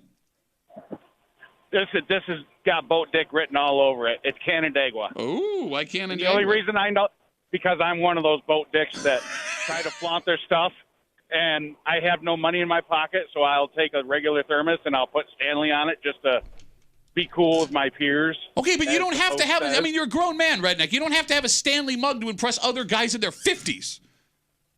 But this is Canandaigua written all over it. This is how they work down there. They're highfalutin, try to save their money, spend their money on big dollar items, and then chintz, like king and queen chintz of the universe, on small items. Redneck, how many bottles of bourbon can you get in one Stanley mug? Depends on how big the Stanley mug is. Or go big or go home. That's You right, wanna be buddy. King That's Chintz. Redneck, thanks for the call. But it's bourbon. He's not going high end. Yeah. You can't put high-end bourbon in your bootleg Stanley mug. 252 WCMF, Bourbon 252. in my bootleg Stanley is my favorite Ribs Arkansas song. How's that song go? Bourbon in my bourbon in my bootleg Stanley. I got bourbon in my bootleg Stanley cup. I tried to explain it to that officer, but he wasn't listening much. 252 WCMF, 252-9263. Let's talk to Steve. Steve, where are they whining? East Rochester. Why East Rochester? That is a good pick. Because you got the Pittsford influence. It's busted, and yeah, He is absolutely right, man. East Rochester is not busted. I don't It's know what people get isolated Poe Town. Everybody has a different opinion of East Rochester. It's really Seriously. weird. I think it's so charming. All right, Steve, we got you for East Rochester, buddy. Thank you. It's charming in a gritty way. Shut up. It's got that nice little main street, that gorgeous park there. The schools are all, it's a walking Oh my God, school. you make it sound like a postcard. It does look like a postcard. It is, unless you live next to Fairport, which looks like a legitimate postcard. No, Fairport looks like a manufactured high-end town. East Yes. Rochester looks like Americana. Or is it what America really is? A little rough. No, it's not rough at all. A little Every rustic. time you drive down that main street Worn in and torn. East Rochester, wait, your mom was there? Rode hard and put away wet. Again, Mom. 252 WCMF, 252-9263. Let's talk to Steve. Steve, where are they whining, buddy? I'm going with Victor this morning. I think you guys are thinking about it the wrong way. Some of the cheapest people I've ever seen in my life are rich people. He's not wrong, man. He's not wrong. You know, you've always said, Tommy, rich people stay rich by not spending their money. Okay, all right. You know, But they seem to have nice stuff. Like their houses and cars and everything look pretty nice. Yeah. How do you know they're real Mercedes? That might just be a Yugo with a sticker on it. Yeah, Yugo sticker. Yeah. Do they make Yugos? I don't know. Steve, thanks for the call, buddy. Have a good rest of the day. 252 WCMF. Let's talk to Troy real quick. Troy, where are they whining, buddy? Hey, guys. All right, I got to figure it out. It's Spencerport. Why? All right. I feel like nobody ever mentioned Spencerport, and I'm driving through it, so that's one reason. Okay, that's But great it's call. definitely- Top of mind. Right? And it's definitely a West Side move. Okay. Anything else? Or That's all I got for you. all right, great. You don't want to offer us a deal on a mower also? Or? Might be able to work that out. Give me a call. All right, Troy, thanks, buddy. We'll call you back. I'm not going to call Troy back. Okay. Right. We'll take one more call. All right. 252 WCMF, the man who shuts it down every single week. Fell ass backwards into a win last week. Oh, yeah, that's right. Ben's got the last word on CMF. Ben, where are they whining, buddy? I'm going to guess, and again, nobody picked it, I'm shocked, is Parental. Why Parental? Because it's sandwiched in between all these other towns that are slightly high-end. And also I think they have a wide range of income, so you got some of the lower-income people that can't afford their stupid Stanley mug. And also, Tommy should be disqualified because when the dude said... Did you say disqualified? Did you say disqualified? Disqualified. You're disqualified. Yeah, you want to pass it? Disqualified. Okay. Yes, Tommy should be disqualified because when the dude picked East Rochester, Tommy said, that's absolutely right. He did? I didn't hear him say that. Yes. Did you What say a that? little narc. Well, you're talking about a fellow star brother. Huh? Yeah. I'm also the defending champ right now. See what you did? See what you did? Ben? Thanks for the call. Go after yourself. That's not a terrible pick either. If he hits back-to-back weeks, I don't want to know what I'll do to myself. Okay. All right. Are we ready? Hmm? Let's run down the list one more time. All right. Tommy is in Gates. I'm in Irondequoit. Christine is in Penfield and was really good at not disqualifying herself. Kevin is in Webster. Patrick is in Hilton because all people out in Hilton are chintz, according to Patrick. James is in Greece because this sounds like a Greece person. Right. Matt is in Fairport despite the government-subsidized porches. Chris is in Hamlin because he's a waste of time. Redneck is out in Canandaigua because he feels the pressure, Tommy, having to fit in. Steve is in East Rochester, the quaint postcard town of East Rochester. Steve, too, is in Victor. Troy is in Spencerport because he just happened to be driving through it. Ben is in Parental. Are we ready? I'm ready. We're spread out. Let's do it. Let's make it happen. Oh, boy. Rockport! Tostados. Grease! Muchachos. Fairport! Number one, baby. I need this. You ain't getting squat I need this ass. more than you know. Your ironically busted ass pig ain't doing nothing. Say it. Say Irondequoit. I do want to point out that nobody got disqualified today, so proud of everybody. Way to go. Way to Proud go, of everybody.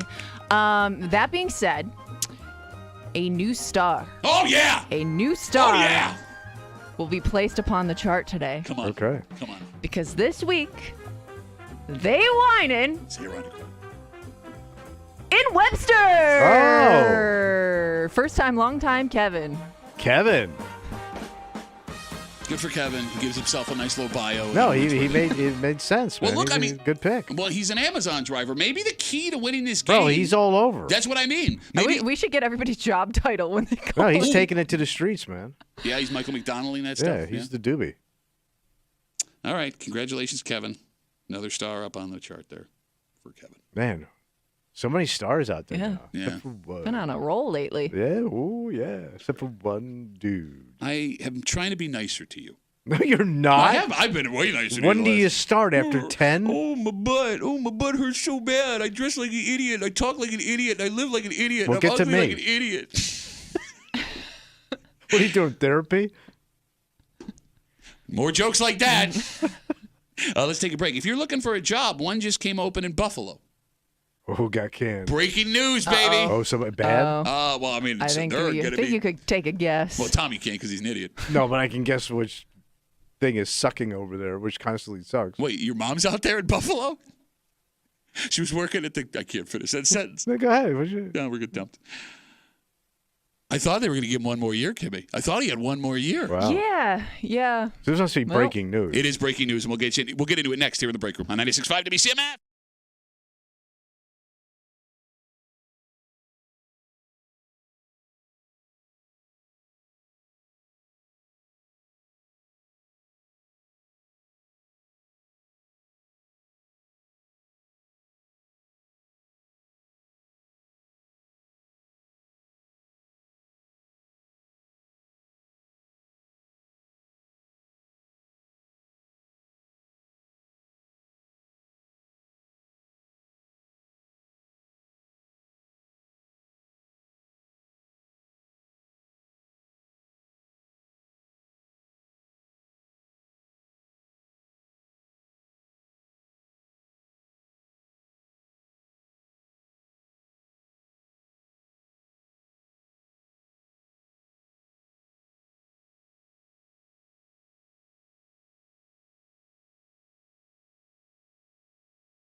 If you're looking for a coaching gig in Buffalo, something just opened up. Who got the canola? I'm surprised. Who got the canola? Yeah. I'm surprised, but there are lots of Sabres fans that are excited this morning. You're hanging out in the break room, Rochester's Classic Rock 96.5, WCMF. We'll start this way. We are the official station of the Buffalo Sabres. You heard the Sabres in their last game last night skate to a 4-2 victory over the Tampa Bay Lightning, although they will miss the playoffs for a 13th straight season. It is the longest active streak of missing the playoffs of the 4 major sports. Wow. Who is the head coach of the Buffalo Sabres? I have no idea. Okay, you're on the show, morning show I don't of do the official sports. station of the. What do you mean you don't do sports? You're a football expert. I thought he gave a nickname to this guy at one point. I did. How are you so bad at this? Who's the guy? Sabres head coach Don Granato. Oh, Granato. You didn't tell me Donzi He's got Italian, the can. too. He's Italian. You should Yeah, know this stuff. Donzi. Well, he's no longer the head coach of the Buffalo Sabres. They fired him after 3 seasons behind the bench there. Donnie Meatballs, after going I remember now. 39, 37, and 6 this season, 84 points. They finished 6th in their division. He is gone. Again, 13 straight years without a playoff appearance. Last year was the closest the Sabres have come in that drought. They missed the playoffs by half a game. Half a game. Kimmy, are you surprised?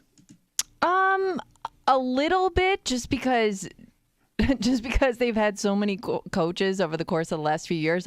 I thought maybe they'd give this guy a little bit more time. Okay. You know what I mean? I'm like, with hey, you. it's not working. Better You go just get keep Lindy bringing a back. new person in.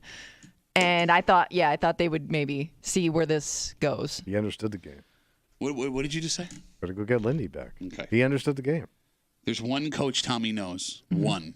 And he just lucked out into saying something I that know everyone Nolan. else is saying. What's his first name? Danny Nolan. Danny Nolan? Yeah, is that his brother? Yeah. Danny Nolan? Danny Nolan! Danny, where are you, Danny? Lindy Ruff, the Sabres head coach who was Got the him to most the cup. recent. Yes, he in '99. Yes, he did, and to the Eastern Conference Finals in 05-06. He is available right now. He was just fired by the New Jersey Devils a couple weeks ago. Sabres fans want Lindy Ruff. A lot of them do. They did? Well, yeah, I know. That's what I'm saying. You just ask backwards into that.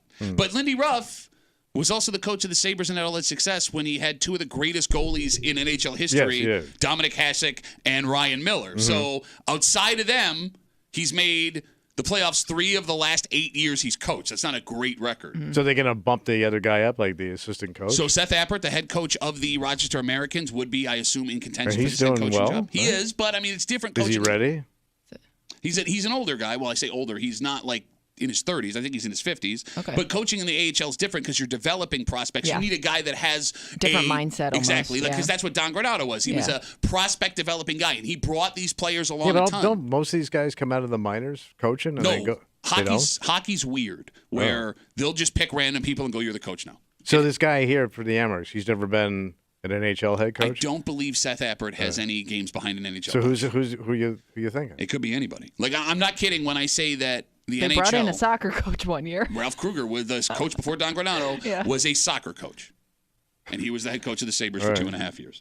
So, like, I mean, we've seen NHL franchises take guys that were players and go, you're coach now. Mm-hmm. We've seen guys that were behind, like up in the front office, you're coach now. Wayne Gretzky, who had no NHL coaching experience at all, coached the Coyotes for a couple of All years, right. who, by the way, are moving to Salt Lake City. Did you see that story? They are? Yes. Oh, wow. Yep. The Flying Mormons are going to call him. So, yeah, I have no idea what they do from here. I would think, Kimmy, this usually goes in waves back and forth. Yeah.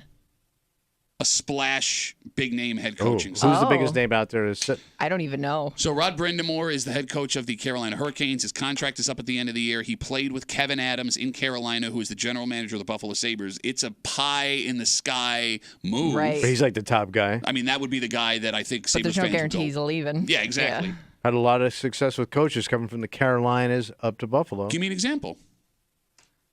The one that's What's his name? the head coach of the Bills, Yeah, yes. McDermott. What's his name? He's Okay. from Well, I thought you Carolina. blanked for a second. I saw thought you that were talking panic on your hockey. face. Yeah. No.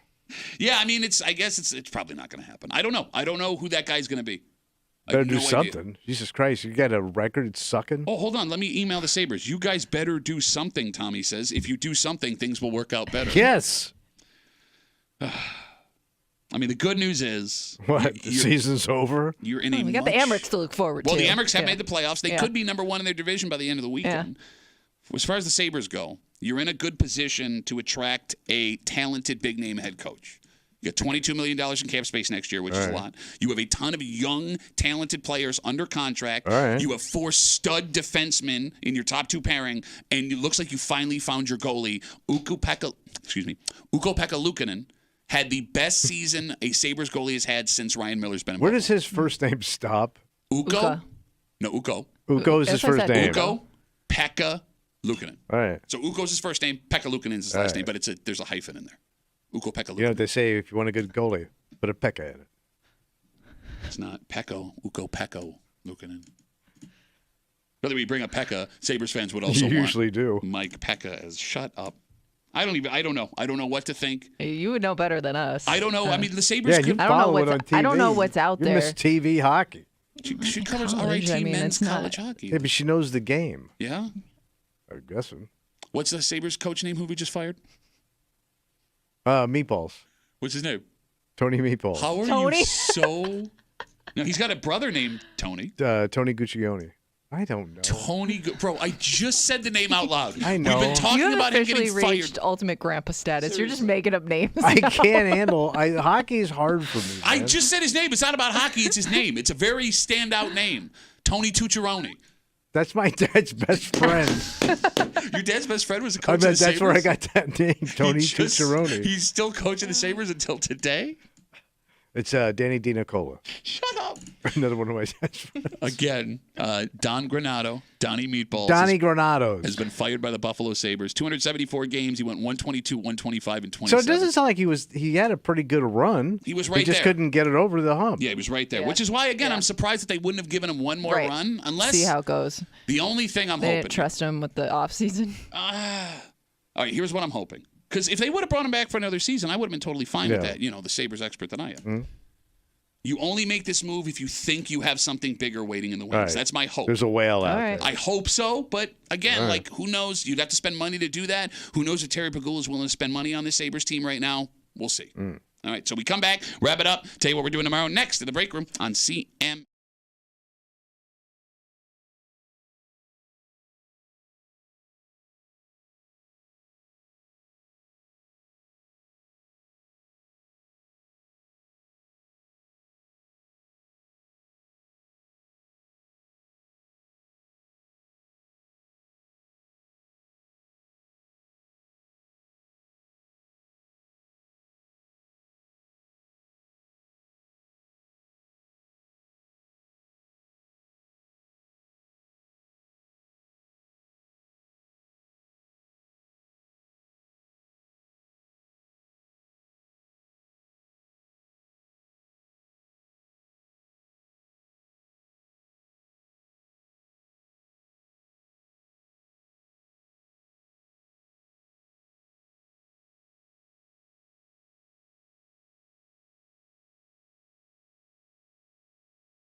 going to be a Rapperoo. Audio 2 for Tuesday Rapperoozy. In the Rapperoozy? Oh, it's a Rapperoozy. The 2 for Tuesday coming up with Jolene. Jolene, don't take my music away. Give me 2.